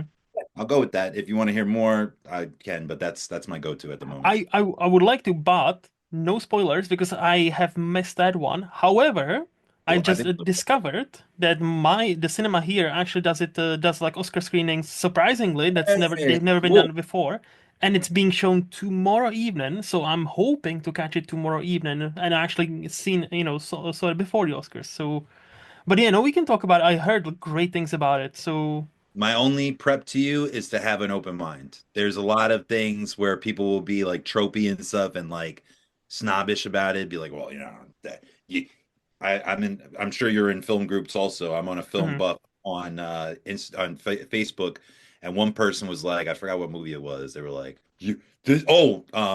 Amelia Perez. yeah. This is up there with Lord of the Rings. Now, first of all, Hmm. obviously all art is subjective. I like Lord of the Rings, Hmm. but I don't like put it like on the pinnacle and stuff. So like for you to be like that's your go-to for like Oscar cinema like representation just to prove that Amelia Perez is not. So No, I think the point was there. Like I haven't seen Emilia Perez, but I'm also wanting to watch it before the Oscars. But I think the point was like it has 13 or 14 nominations, or like I think 13, so it puts up like like one of the most nominated movies ever, like ever in history. Like it's up there when it comes to. I think the record is like 14, but like 3 or 4 movies. So I think that's what they were hunting at, maybe. I I don't know. agree. I agree that's what they were hunting at, Hmm. but it's also depending on the year's competition. Yes. So like that's why I don't think that you could ever compare each Hmm. one like that because again, that's what they were running up against. No, I strongly believe we judge each movie based on its own merit, not Yeah. against each other. So, yes. I thought it was a wonderful film. I don't think it's going to win a lot of awards, especially with the controversy with what's her name? The main actress, Uh, Carla. yeah, I forgot her last name. I forgot her name, but she was great. She was good. I'm not gonna lie, like I try not to let their persona get in the way of me, picking, Yeah, but that was pretty bad with the stuff that she was going through. I'm not yeah. not a big fan of you being nasty on Twitter. I don't care, including myself. Wait. So, do I get it right? You do like Emilia Perez, like the movie? I loved it. I thought it was great. I hate musicals. Wow. I'm not a musical fan, but I thought that they did a very good job. It was for me, I don't know if you've noticed this about me. I'm not a person who ingests film and TV for entertainment. Hmm. I'm there to learn. I'm there to see new things, Hmm. whether it's a television show, a television character, an archetype. When they were big into anti-heroes with Dexter and all that kind of stuff, even Breaking Bad, I've Hmm. never been to New Mexico. So to Yeah. see something, I've never been a teacher. I've never had cancer. Hmm. I've never been a chemist. So I'm looking whenever I'm watching. Same thing with Amelia Perez. Not to ruin it, I don't live in Mexico. Hmm. I'm not part of the cartel. I'm not a lawyer that lived in Mexico and that lives in the States now. There's a bunch of things, and there's one more element, but I want to ruin it for you. Okay. But so there you go. So, or even a wife of a cartel member living in the United States. That's a big controversy with Selena Gomez. I thought it was great. The Hmm. thing with Honora, again, not to spoil anything, Yeah. but when people go, Honora, not worthy of this, blah, blah, blah, I'm like, well, then name me a movie that is like Honora. Hmm. And that's my same thing with Emilio Perez. Tell me a movie where you could, and those are the ones that are the top contenders for me, where Hmm. it is so different, so unique. That's why it's nominated, not because it's like better quality or something like that. For instance, when I worked at Brute Media, one of the people wanted Roma to win, Hmm. and I'm a big fan of the director. What's his name? The Alfonso Mexican Cuarón. Alfonso Cuarón, one of the best. Gravity, great cinematography, and they were big into that cinematography. Cinematography is great. I'm Hmm. like, yeah, when it comes, he's an amazing filmmaker, but it was a Hmm. boring story. It was a boring story, and it wasn't a unique story either. I was like, so in my opinion. if you could be like, if you could stand alone and have no comparisons to other movies, you're a big contender for a Best Picture. I okay, okay. I'm not gonna agree. I'm not gonna agree there. It wasn't a boring movie. Roma was great. I mean, there's no slander Oh here. no, I didn't think it was boring. I just thought it was a boring story. I Oh, love the okay, I okay, okay. enjoy, especially the cinematography. Oh my Oh God. yeah. I And just think like if Alfonso Cuarón wasn't directing that, that's a boring story. oh, okay. Like no, yeah, I see what you mean. But yeah, like that's the flavor he adds. Like his direction of that Touch. story. Yeah, yeah. Okay, no, okay. In that case, yeah, I agree. But the other point I was gonna mention, you are one of the few people I know now that like or love Emilia Perez because I'm part of a small group and most people who've seen it, like a film group, and most people who've seen it hate it. So Oh. I'm kind of excited to watch it because I'm like, damn, there's a lot of heat about this movie because apparently like it doesn't portray Mexican culture well, doesn't portray transgender experience well. It does everything wrong, apparently. I don't know. I haven't Well, in seen my it yet. opinion, not that those things are wrong, they're Hmm. correct. Hmm. But I think the way that people want to solve it is wrong. Hmm. I do think back to Chris Rock, he's like my philosopher. Okay. He said when they made the movie The Mexican with Brad Pitt, Hmm. you mean to tell me we live in LA, Hollywood, you can't find a real Mexican or you Oh can't yeah. find. So, yes, casting does get lazy and very whitewashed, but Hmm. I don't think the solution to representation every time is to just go find that person. Like I Hmm. am Sam, like you don't always have to. That's what acting's all about. Yes. And portraying different experiences. I don't think that a white guy should be doing the Malcolm X movie. You know what I'm Hmm. saying? Like, but I do think that like filmmakers and creative artists, one of my favorite bands is the Black Keys, Hmm. and they do blues music. They do like grassroots blues music, Eminem, rap, all that kind of stuff. I am a big fan of unorthodox and creating art from that. Hmm. And so I want to give that same credence and that same flexibility to filmmakers. The French filmmaker, what's his name, that did Amelia Perez. Oh, I know who you mean, but I don't know his name. Yeah. Yeah, and that's actually a big problem with this year's documentaries and short films. A lot like the Iranian film, Cyprus, Shadows of Cyprus. That is an Iranian film, but because of all the sanctions that happened between U.S. and Iran and the Iran deal and all that kind of stuff, it had to get distributed through Germany. Hmm. And so they're saying a lot of like representation. So to answer your question, so I know that this is very personal. I No. don't like musicals. So the fact that like a film spoke to me and I don't even like that genre, I don't Hmm. even like that way that that's delivered. That's why it shot to the top for me. I'm like, I hate musicals and I enjoyed it. So Okay. that's a very personal take for me. But back to the representation thing, I think that's lazy. I don't Hmm. think like, for instance, I'm a biracial person. I don't think an exact biracial person has to play me in my biopic. That's what Hmm. acting is all about. You have to act. Yeah. No, 100%, 100%. And just to get his name, like the director's name up, I just had it and I lost it. It's Jacques Audiard. Yeah, He's a French guy, so I probably butchered that to fuck because I never took any French lessons. So French people, sorry. Just to give him some flowers. But yeah, like I again like so I feel very sorry by the way because we started about Anora and then we shifted into Emilia Perez. My fault. they're both just really unique. That's my point. They're really Yeah. unique. Even when even when we exit this Oscar season, I don't Hmm. think they're gonna they're either gonna copy, Yeah. and that's the only way you could do it now. There's no films like it, and I Hmm. think that's a big reason why they got selected. Yeah. Okay, again, like you're one of the few people who are now very open about loving that movie, and I really like it. Like Oh, it for you. thank you. I want to see it for myself because like I'm a big on. I'm most of the time, not most, but many times I'm like one of them is like the people I follow on Letterboxd is like 2 stars, 2 stars, 1.5, 1.5, 3 stars, and I'm like, okay, here I go again with my 4.5 stars, and it's not even on purpose, but I try to really rate and watch movies with my own eyes, in my own mind. And if I Perfect. like something, I'm not gonna pretend I didn't like it just to blend in with the crowd. So I'm curious to like Good. watch, especially Emilia Perez. Like Anora, I know like many people love. Like that's like now currently it's a front runner really even for a Best Picture. So great. I cannot wait to watch it, and I hope I can get to watch it in a cinema because that'd be awesome. Because I missed it the first time, and and because here it only played for like a week and a half, if that Uh-huh. even, and it just got pushed. And I'm like, My friend was upset that Angelina Jolie missed. She got the Golden Globe, but she missed out on the for Maria. Maria. Yeah. That was a wonderful film. I underestimated Angelina Jolie Hmm. wrongly. She was amazing. She deserved that nomination. She probably would have deserved a nomination here. But Yeah. my point is, even my friend, and I have a feeling you're going to do the same as me. Hmm. I think you're doing yourself a disservice, especially as a film buff or film critic, if you go into any Hmm. movie without a blank canvas. If you Yeah. go in there with a checkbox, if you come in there with a rubric, if you come in with like again Lord of the Rings, if that's your standard, you need to get that all out of the picture. Like whatever your Yes. favorite film is, erase that from your memory when you go to see these films because that's not how it goes. Like it has to be totally different experience each time. Correct. No, hey, I've said this exact thing several times, so I'll be more than happy to repeat it. I Like, go into every movie hoping what I'm about to see, whether it's in a cinema or home streaming, right?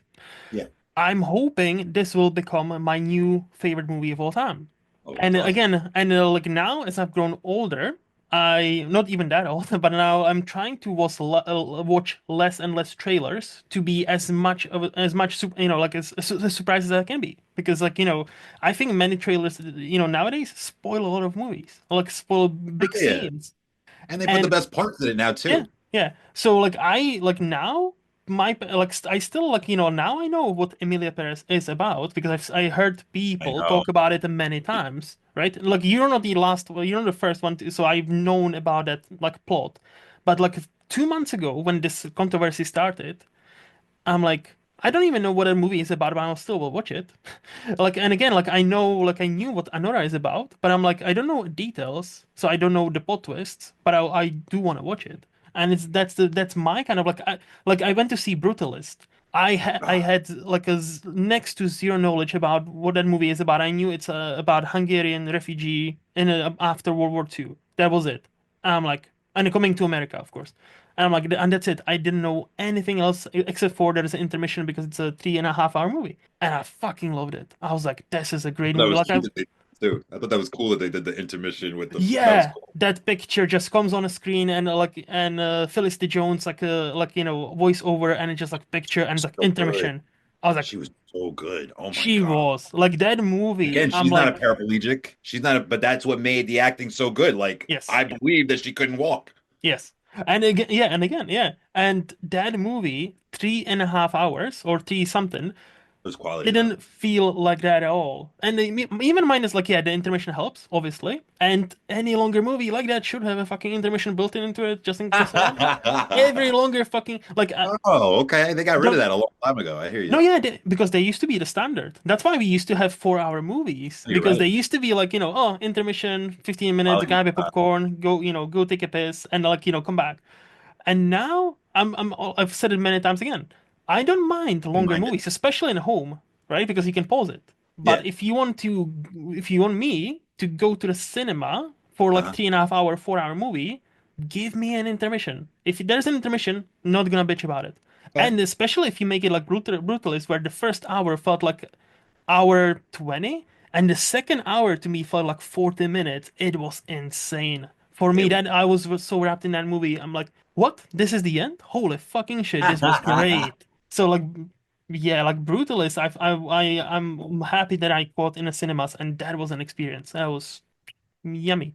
Very good. so funny. The other one, yes, yeah, I mean for me too. That's so funny. The other things I didn't know about, like I didn't Hmm. really know he was Hungarian. I only knew Hmm. because and again, spoilers. So many people critiquing it. They did Yeah. the AI on the Hungarian voice. That was the only way I found that out.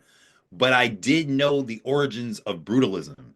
So that Hmm. was the only thing that I knew coming into that. But that's so Hmm. funny. The elements that you knew was like completely different than me. Exactly. And again, less I know about a movie, the better. I just watched The Girl with a Needle, the one of the Danish pics. Have you seen it? Yes, I'm well, okay, so that you don't have to ask this again. I'm only missing three documentaries on the Oscar nominations, and I'm missing I'm Still Here. That's it. I've Nice. seen everything else. Nice. Yo, so I do love that movie, but I'm I disturbed. didn't I'm know anything about that movie. I guess there was gonna be a girl with a needle. That was the only thing. so And that I was we like, so the fact right. that we saw it, am I allowed to like spoil anything? Well, now I've seen it, but let's try to talk around it. I think I know what you want to spoil, but let's try to talk around it. It's a I very won't. new movie. For your viewers, I mean, your listeners.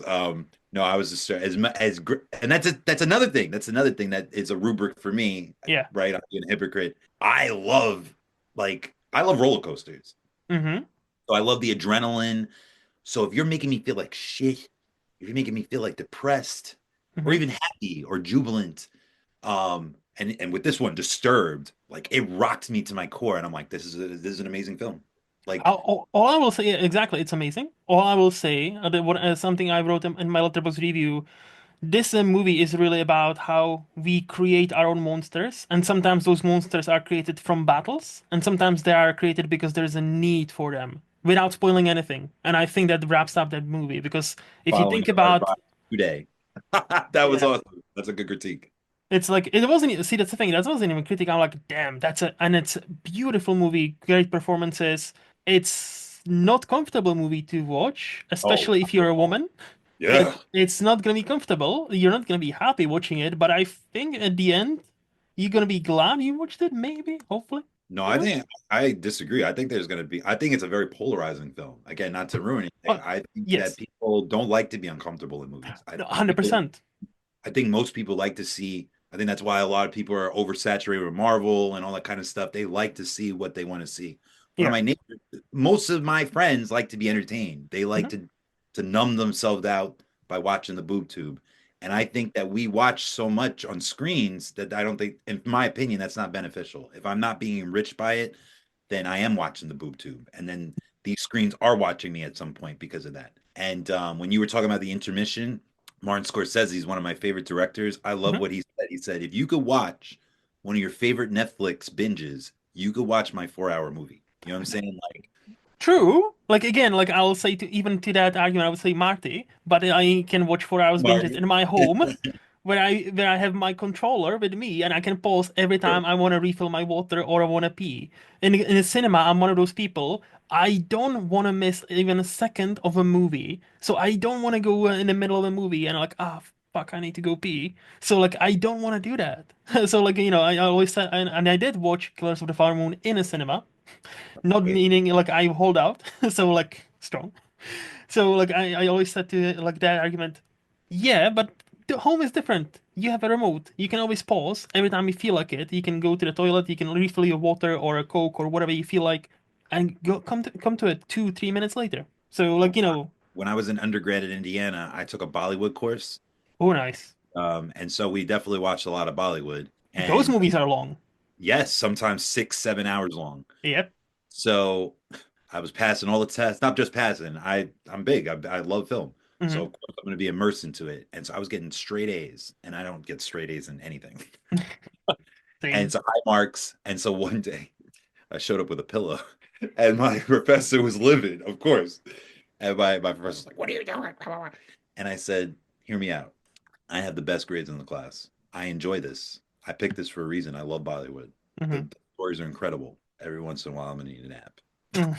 It's like it's like I can't watch 5 hours straight and not like you said. So this is a test to what you said. So I'm with you. I do. Because most people, we are not programmed like that. Like, Yeah. and it's not, again, that's not the jibe at anybody. I'm not programmed like that. That's why I prefer to watch things at home where I can pause if I need to pee. I can pause if I need to refill my water. And I can unpause 2 3 minutes later. All is well with the world.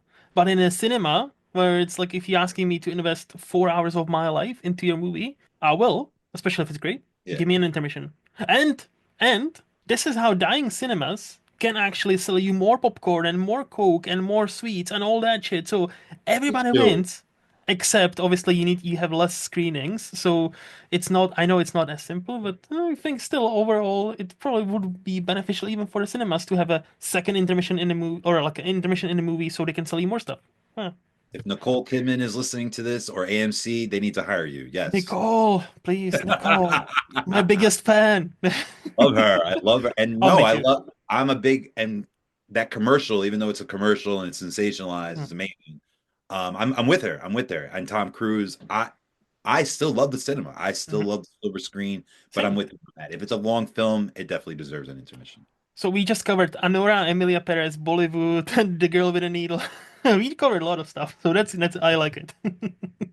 So what is the last teen quote unquote movie you would rate 5 out of 5? So anything between 2003 and 2019. Okay, I got that ready. 2003 and 2019. Hmm. I'm gonna go John Q. John Q. I'm a big Oh. Denzel fan. I think that's one of his roles that he got robbed. As Hmm. far as, and I know that's weird because no, I'm with Whoopi Goldberg. Nobody gets snubbed. Like, Yeah. that's just you're not the Academy. Like, if the Academy was that predictable, we'd all be doing it, you know. Hmm. Hmm. And so, yeah, that was one of mine. That was one. That's the non-team movie, right? That's isn't it 2002? But I'll give it to you. I know what you mean. It's on my Netflix queue to watch. Okay. When you John wrote down, Q is on my okay, queue to watch, actually. I know what is it about you've because never like seen it? Oh, you'll like it. It's no, very, very good. Very well, Denzel. Very it's strong. Denzel. It's like duh. Like to me, like Denzel is like the echelon of actors who's like the movie can be mediocre, but Denzel always delivers like a at least A game, if not A plus. Like Same thing with Alfonso Cuarón. You're right. You're right. yeah, like he's got He his can make standard. anything shit to gold. Yes, like he's got his standard where like he like not every movie he's in is 5 out of 5. No, but if Denzel is in a movie, he will sell you whatever he needs to sell you to believe him. And I've always admired that about it. Like even Gladiator 2, he's probably the best part about Gladiator 2. Like Oh, Gladiator 2. Yes, yes. and Um, many people were like, he should he get deserved that supporting. nomination. Yeah, like like many people, yeah, like he should have had like a supporting, note. And I'm like, I wouldn't hate that. Like, yeah, Either. he was a very great villain. Like in that movie, he was like, like chewing up that scenery and just enjoying himself. That's why I'm so kind of bummed that he only has 5 or 6 movies in front of him and that's it. He's retiring. I was kind of like, Wise. I Wise. know. Like to be fair, like He's lying. no, I hope, but also at the same time, look, he's 70 something now. And if he wants to chill, he's done more than enough to prove that he is one of the finest actors, not only in this generation, but to have ever lived. Yeah. So if the one of the finest, it's like Daniel Day-Lewis. If one of the finest actors we've ever had, they want to take a break or retire, it will pain me. I would like to see them more, but hey, who am I to argue with the best of the best? Like, who am I to tell Denzel, no, you need Respect. to keep doing movies? Well, Daniel Day-Lewis, I think, is different because he's a method actor. Oh So I yeah, think he poured weight. Plus, he's not a filmmaker. He's just singularly actor. an actor. And so Mhm. with Denzel, he directs, he produces. So even though I don't think he's going to retire on the screen, there is some truth to it because again, he has other things that he could lay back on. And plus, his sons are two filmmakers as well, an Yep, actor yep, and a director. The piano, I think it was called The Piano Lesson or something, the one on yeah.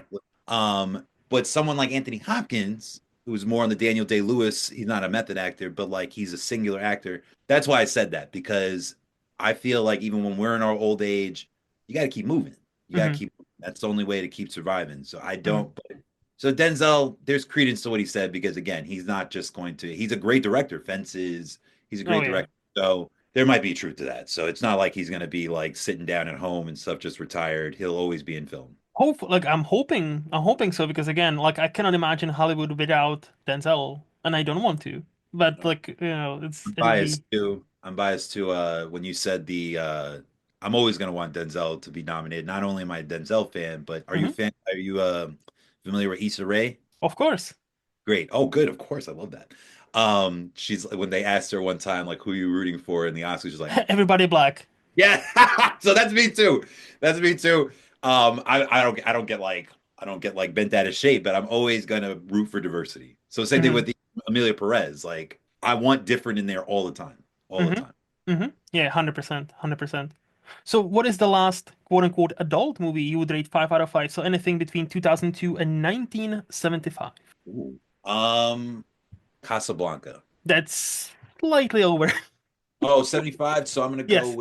I'm gonna go with yeah, that is over. I'm gonna go with Full Metal Jacket. Nice. That is right in there. Yeah, that's wow. Stanley Kubrick. Yes. Yes. I'm gonna kick down your head and shit down your neck. One of my favorite scenes.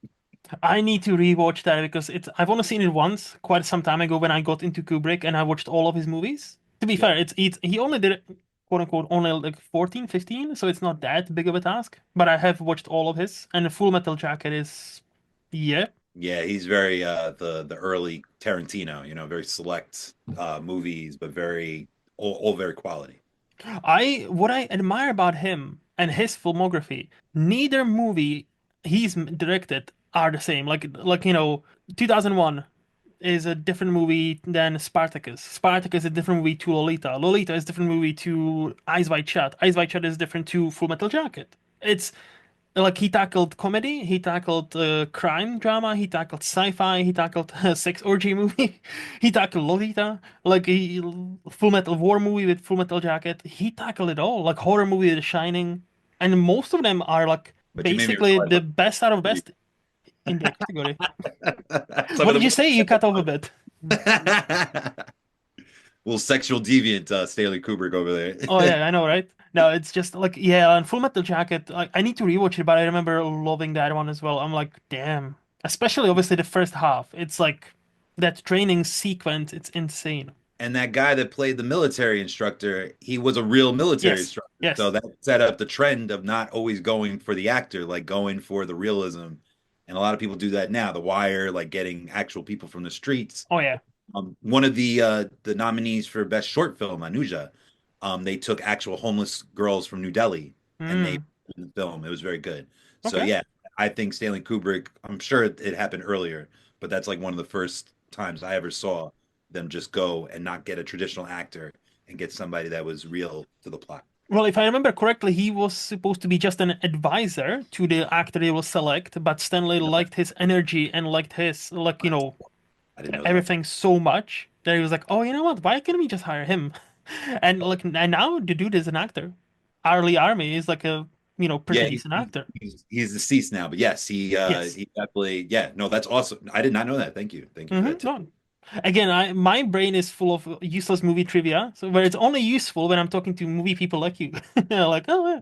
I suck at years, so that's why when you corrected, it was like that makes sense. Like No, even it's when I o- used to be a teacher and I taught history, I was like, guys, I'm admitting this to you guys. I suck at years. I it's all was good. we do tests and stuff like that. As long as you know what happened, Yeah. I'm down. Like if so, you're always gonna get by me when you go 1970 or like 1930 or something like that. I just suck at timelines like that. It's all good, man. So, do I presume the last old movie then would be Casablanca? That you would rate 5 out of 5? Yes, but I'm gonna switch that. I'm gonna go Okay. Sound of Music. I'm Sound gonna of go with Music. Oh, nice. yes. Still holds up for me. I could still watch it today, and I enjoy it. Didn't you say a few moments ago you didn't like musicals? I know. That's what I'm saying. Interesting. I know. Interesting. So there is a caveat to that. I Okay. grew up, so I think that's a big reason why like I'm like over saturated on it. My grandmother, Sound of Music, South Pacific, Singing in the Rain, love all those things. Great, all but like I I like musicals on the stage more. Yeah. I'll go see Hamilton. I loved you were talking about Trey Parker and Matt Stone. I love Book of Mormon. Hmm. But on television, I like dialogue. I Yeah. like monologues. I like good character development and stuff like that. Not that character development doesn't happen in musicals. I Hmm. just don't like everybody singing all the time. I like That's if I'm fair. watching something on TV or a film or something like that, I want to see them invoking emotion and stuff like that. And I feel like with singing, it's like kind of a filler most of the time. It's like, how do I liked Wicked. Wicked was good. I even like Wicked I've seen it on stage too. I enjoyed the movie too. So Hmm. it's not like I know I hate musicals. I really don't. But so that's what I'm saying. Like you could still deliver a musical to me. I'll still enjoy it, but I'm not gonna enjoy all of them. Like most of them, I'm not.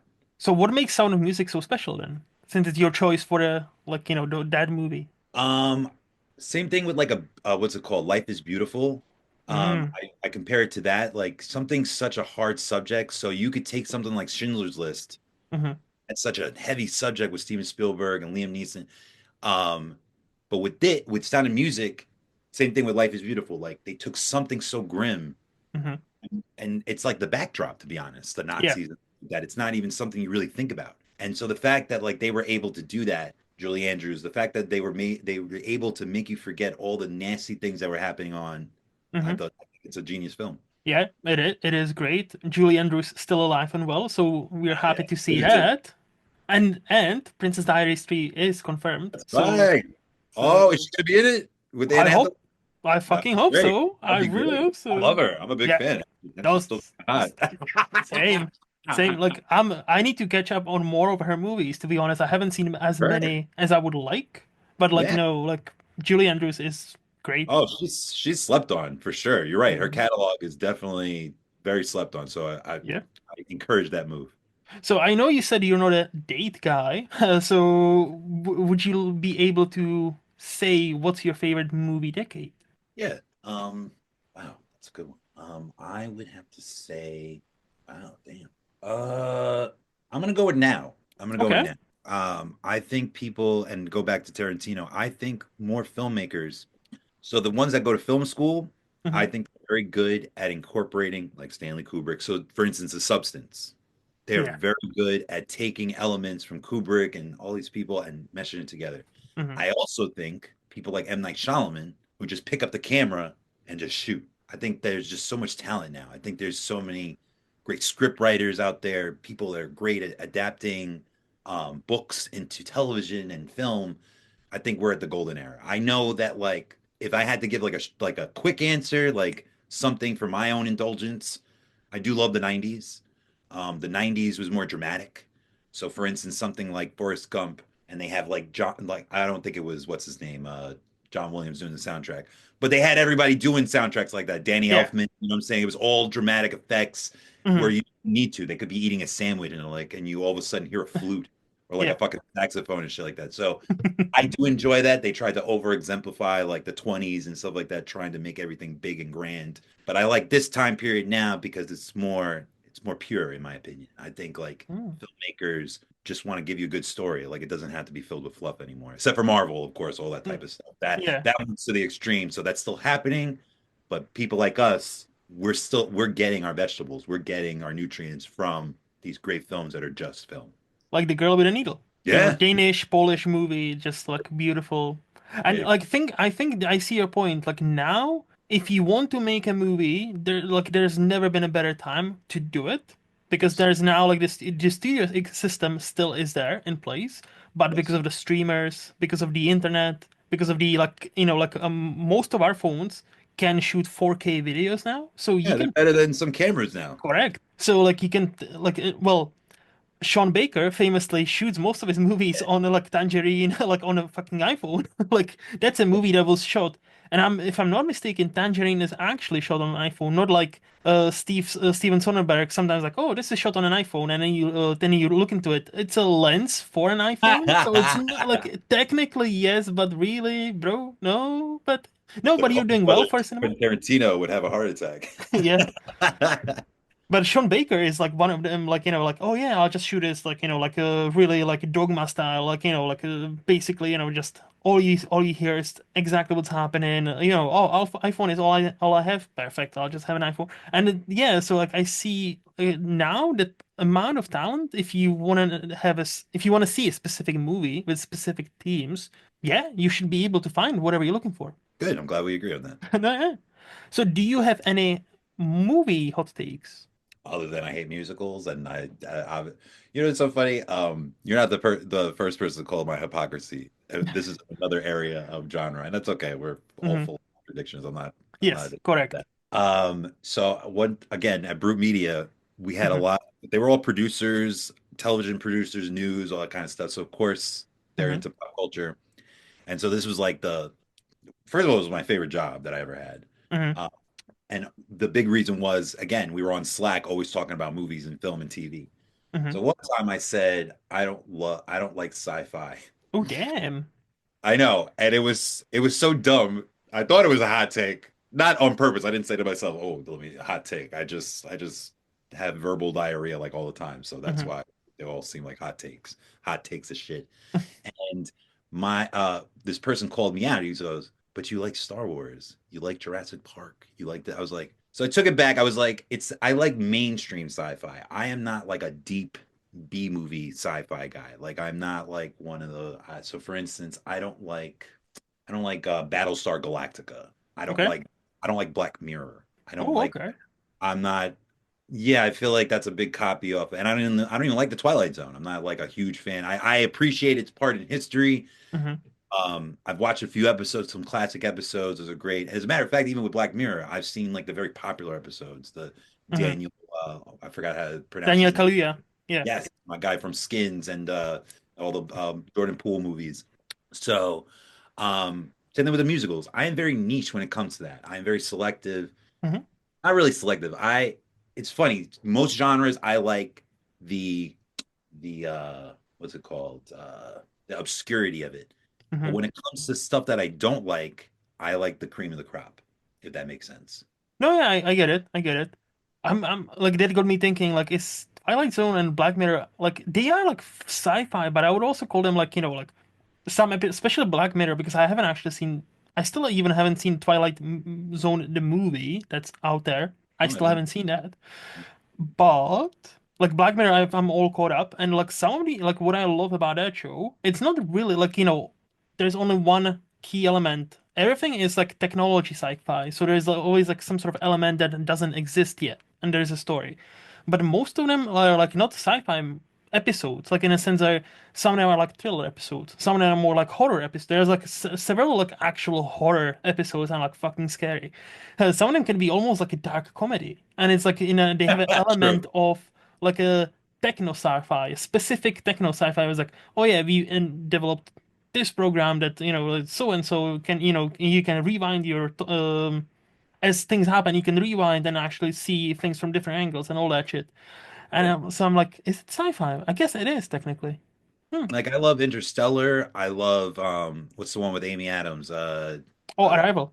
another Quran. Yes, that's amazing. Arrival. It's one of my I Yes. cried during that. That's an amazing movie. Hmm. But I don't yeah, I don't oh, that's another hot take. I don't like anthologies. Ah, I like that's singing why stories. I like singing so for instance, Kinds of Kindness. I thought that was I didn't like that movie. I still haven't seen that. I appreciate I like the director, the guy because I loved Yorgos Poor, yes, I love Lanthimos. Yorgos. I love Poor Things. That was a great movie. Yes. But I'm not a big fan of multiple stories intertwining into one. Ah. Not drive, traffic. I love Mm-hmm. that movie. Just not my thing. I Okay. appreciate it. I think those are all art. But for Mm-hmm. me personally, I like at least one or two characters. That's it, max. But like everybody else, like just contributing to the story and like they're all separate and shit like that, and I have to keep track.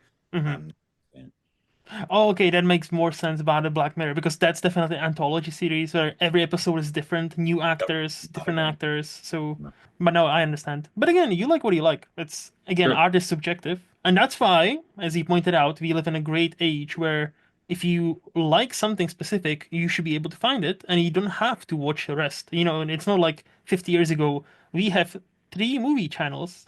That's all you Yeah. can watch. Even You know. worse, when everybody was listening to the same radio station, War of the Yep. Worlds, like that Orson Welles, like Yeah. everybody was watching the same Hallmark edition of this. Everybody, the CBS brings you this. That's why I think we're in the golden age. Because yes, there's plenty of shit out there. There's plenty of garbage. But like, if you're not lazy, you could find the gems. You could find the really good stuff. Correct. 100% correct. So I think now we can move to the underrated part of the podcast, where I'll ask you, Vincent, who do you think is the most underrated actor we have right now? Underrated actor right now. Mm-hmm.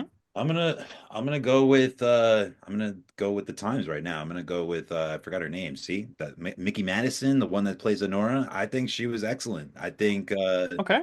She's under. But are you talking about like Oh, a actress veteran? was next. Yes, actress was next. A But no, veteran? we can go like actress first. Yeah, I think I Amy Adams. I think Amy Adams. I think it's a travesty she's never won an Academy Award. Actually, I think she's like 0 for 7 or something like that. okay, okay, okay, okay. Ooh, Amy Adams. Oh yeah, like Rival. I was gonna say she wasn't even nominated.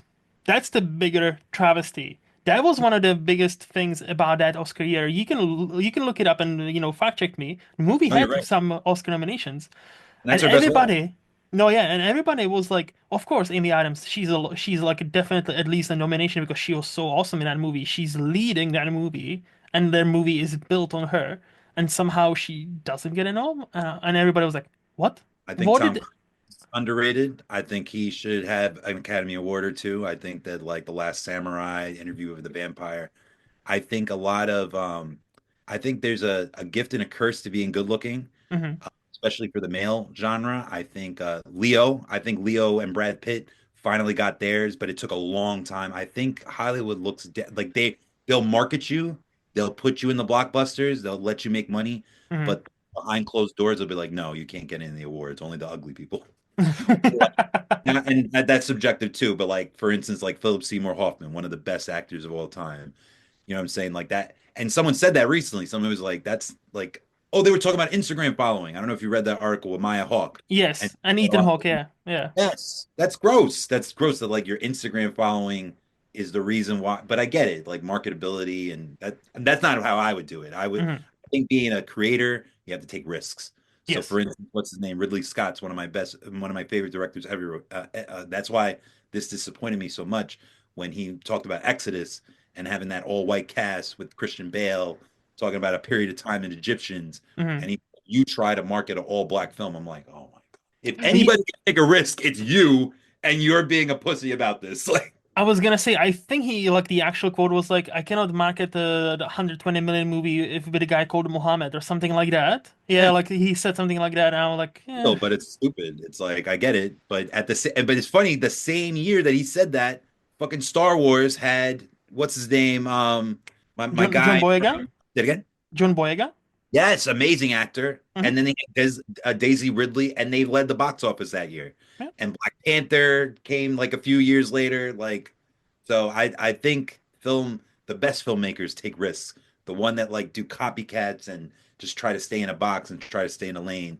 And I don't think that's Ridley Scott, but I think at Hmm. that time I that think what helped them was they were part of established franchise. Like, like people will go to see Star Wars or Marvel Black Panther anyway. the Like, point. no matter what. So, like, no, I get it, but I get your point. But also, but yeah, no, Ridley Scott should have definitely made a movie with like bit more appropriate casting. Like, like especially if it's, you know, Egypt and you cast Christian Bale, and I'm like, all right, that's choices choice has been made. So, but okay. So, for your underrated actor, you're talking Tom Cruise, or Yeah, I think he's part of that pretty boy era. okay, okay. Um, and back in the day, they did. It's funny before him and like Brad Pitt and all of them. Those are the ones that got it, like Cary Grant, Mm-hmm. Robert Redford, all the heartthrobs. But for some reason, in the '90s, Johnny Depp, they just shifted. They said no, no more pretty boys. The pretty boys Yeah, will not get aesthetically subjective and what's it called, symmetrical. They yeah. went away for some reason. Mm-hmm. And I'm not saying like anybody should get awards, especially in film for your looks, but Mm-hmm. I think they're persecuted, in my opinion. Okay, interesting. No, like I definitely Tom Cruise has some movies he's been nominated for, and there were like few years when I'm like, yeah, he should have probably won here or there. Like Born or Fourth of July, I think there was a big one that he should have maybe won for because he was great in that movie. Rainmaker, Vanilla Yeah. Sky, Collateral. Oh, Collateral is Yeah, awesome. Jamie Foxx was excellent. Don't get me wrong, but Yeah. Tom Cruise was better in that movie, to be honest. And speaking of taking risks, that was the only time, if I'm not mistaken, to this day, he played the bad guy, Tom Cruise. Yeah, so And that's he should probably why he take doesn't win more, either.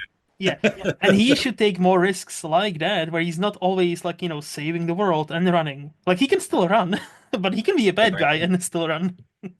Yeah, even when he was the butt of the joke in Tropic Thunder, like you're Yes, right, that was out of character for him too. And that's one of his. correct. Yeah, Wow, that's yeah. a good thing. And so for actors, you going with Amy Adams or the what's her name from Anora? Yeah, current like modern right now, like her Mhm. because a lot of people are sleeping on her because she's so young. Oh, Mikey Madison. Yeah. Yes, and yeah, her acting credentials are very small, like Once Upon a Time in Hollywood and stuff like that. So people like barely know her. But as far as like mainstream, where she gets snubbed all the time, and I think people sleep on her. Even Night Bitch, she was amazing, but the movie was lackluster. Her performance was awesome. Oh So I wait, so Amy Adams? No, we're yeah, oh, yeah. okay, okay, okay. Because I was like, she wasn't there. Oh yeah, yeah. No, I get you. No, you were saying, but you said that's why I triggered because you said she wasn't nominated, but you were talking about a rival. Yes. But yeah, Yeah. she No, was Night Bitch. got the Yeah. Golden Globe nomination for Night Bitch, but she didn't get a nomination for the Hmm. Oscars. Which is an interesting movie. I'll say that. I liked it. I really Mhm. liked it. It was I, good. I liked most of it. I didn't like.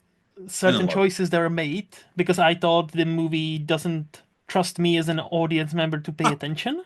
true. And I'm like, Most oh, of the case. and because like she would do something and then there was a voiceover, and that moment she felt like this, and I'm like, well, I can see, but the movie, I hate when some movies feel the need to over-explain everything. So like even the dumbest ones get it, and I'm like, Yeah. but the movie, let me figure it out. And like I was figuring out all of it, and I was like, oh, at this moment she felt like this, so she finally felt. I was like, movie, shut the fuck up. Like Amy Adams, like I like you, but don't. And obviously, it's not her fault. It's the director, it's the screenwriter, all that. So I didn't like certain choices, but I think her performance was great, and the movie I actually kind of liked, except for those choices. Yeah, I But gave it yeah, like a 6 out of 10, but her performance was always, she always yeah, delivered. I agree. 100%, 100%. And again, like her not being nominated for Arrival, that's up there with like Lupita Nyong'o not being nominated for Us, or like Toni Collette for Hereditary that year, or those Oh, years. Like, wow, we're on the same page. Yes. That's another one that slept on horror. Like, hmm I think the last one to really win was Silence of the Lambs, and that was so long ago. yes. And That's why Hereditary was Substance like is solid. such a major thing. For Substance, it's such a major thing to be for Coralie Farge to even have a nomination. I was so happy when she was nominated for Best Director. Like Ooh. Substance, Coralie Oh, yeah, yeah, Farge yeah. for Substance. Great That's movie. my favorite movie of the last year, by the way. Like I know That's a pick. That's a good pick. It's it not is. one of my. I would pick Demi Moore for Best Actor. Mhm. I would not be mad if it got major awards. I would not be No, mad. Demi and Mikey are kind of neck and neck. So like that's it's a flip of a coin between those two. Who gets the? I think it's probably gonna be Demi just for her entire career. So it's like fine, like About that at all. She is, and her speech was spot on. It's so yes. true. So But like true. with Coralie, like I remember still watching Substance in a cinema with my friend, and the movie ended, and I was talking to her about the movie, and I said, even back in like September, I know this is not gonna happen, but if there was a Justice in the World, like this director should be nominated for Best Director at the Oscars. But Academy hates horror, so I they know. will never I don't get happen. it. I don't get it. Like they hate it so Yeah, much that they like pick Forrest Gump. You know what I'm saying? I Like know. Forrest Gump is good, but it was like that wasn't the best picture of the year. And then now and when I was watching the nominations live and then her name popped up, I was like, yes, I was so happy for her. Like I probably she's not gonna win probably, but I'm like, yes, but it's a big step for her, her name being recognized. And I've seen her previous movie, Revenge, also awesome movie.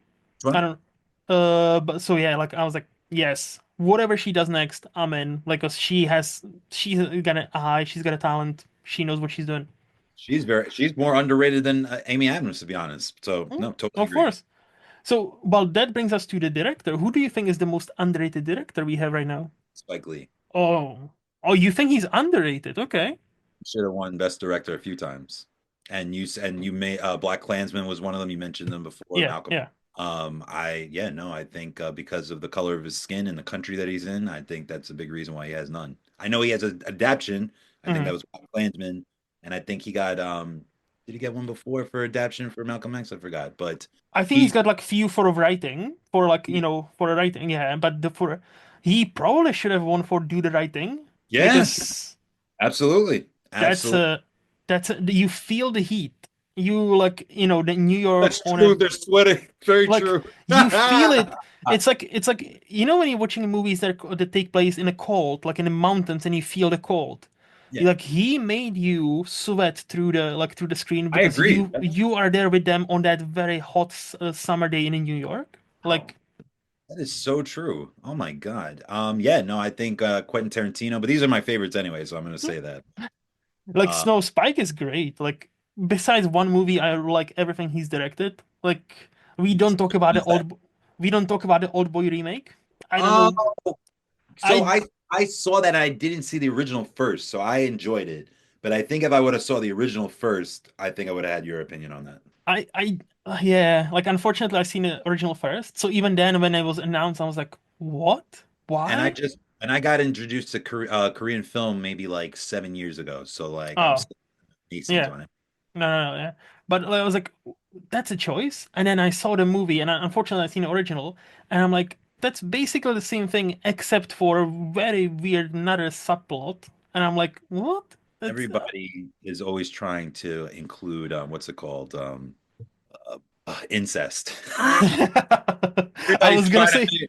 I know everybody's always trying to figure out how to get incestuous behavior on the screen. So I'm like, not. I wasn't shocked that he did it too. I'm like, "Ugh." Hello, stepsister. Are you stuck in this washing machine again? Yeah, yeah, exactly. What are you doing, stepbrother? What are you doing? Keep It's going. just, yeah, no. So I know the next one is difficult, but do you have a movie or two you would consider underrated you would want to shout out? No, of course I'm rated that I would like to shout out. Damn, that's a good. Gotta look at my IMDb real quick. All right. I think a lot. I think Edward Scissorhands is underrated. I'm a big Okay. Tim. That's another one that's an underrated director. I think he should have won or at least got nominated. Did he get nominated for best director for that? For Edward says I don't think for Edward, no. Let me double check myself. I And I think he think was he got nominated robbed. for But Ed Wood, I think. oh, that was a good one. Hmm. Um, I mean, he's a good. I think also he got robbed for Big Fish. So I think again, like you said, they look down on horror, and his aesthetic in his movies are very horror themed, even if they're not horror. Like they're very like pale characters, very dark characters and stuff like that. And it's mostly like a dark comedy, most of the things that he does, in my opinion. Hmm. But I think because of that, I think they paint a picture of him and they don't give him the nomination. So I think Edward Scissorhands is a quality movie, very underrated. I think it's a 10 out of 10, and I think people view it as a cult classic rather than a classic. Okay, so I had to check and I was wrong. And now, like when you said Tim Burton, I'm like, really? Is he underrated? And he's only been nominated twice for a but hear this for Best Animated Feature and Feature of the Year for Corpse Bride and Frankenweenie. He's never been nominated for not even for a directing of Ed Wood. So okay, now on your page, I'm mad. What the fuck? I'm glad I could create some outrage for you. It's not even out there.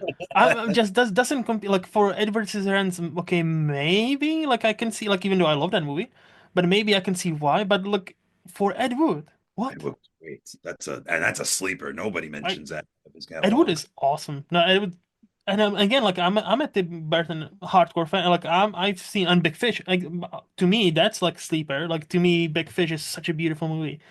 Another one I need to revisit because it's been a long time. But Big Eyes too is underrated. Big Eyes is underrated too. Amy Adams, another one. Amy Adams. Yeah, I was gonna say there's only like two or three movies of his I haven't seen, and Big Eyes is unfortunately one of Oh, them. I So like it. I missed Burton, me, I like it. but I will no, I will definitely like check it out. But Good. okay, Glad. all right. And do you have a TV show you would like to shout out as underrated, Yeah, sure. Skins. or the UK one? Mhm.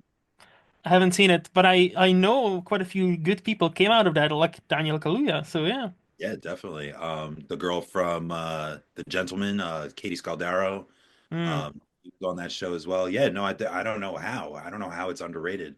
hmm. I don't know enough people that have seen it, and I can't, it should be on everybody's list, in my opinion.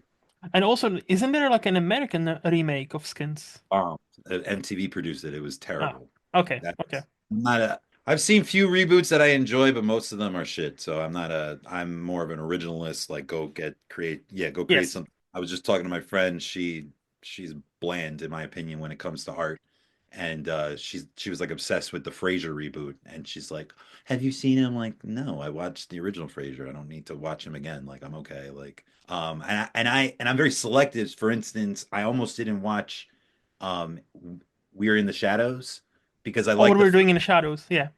I love the film, and I'm like, Hmm. what am I gonna get from the TV show? Someone convinced me to watch it, and the TV show was actually better than the movie. And so, but I'm hesitant though. Like you Okay. already Catfish, for instance. I Hmm. like the documentary, but then when they made the show out of it, they're like, Vince, do you watch Kev? I'm like, no, I saw the movie. Like, how much of the time do they need to get from me? You know what I'm saying? Like, Yeah. off one source material. No, yeah, like I'm I've seen what we were doing in the shadows movie, and it's great. I know about the TV show, and I know it's supposed to be also great, but I still haven't gone around to watching it. But it's definitely on my list. It's just that list Love is never getting any shorter.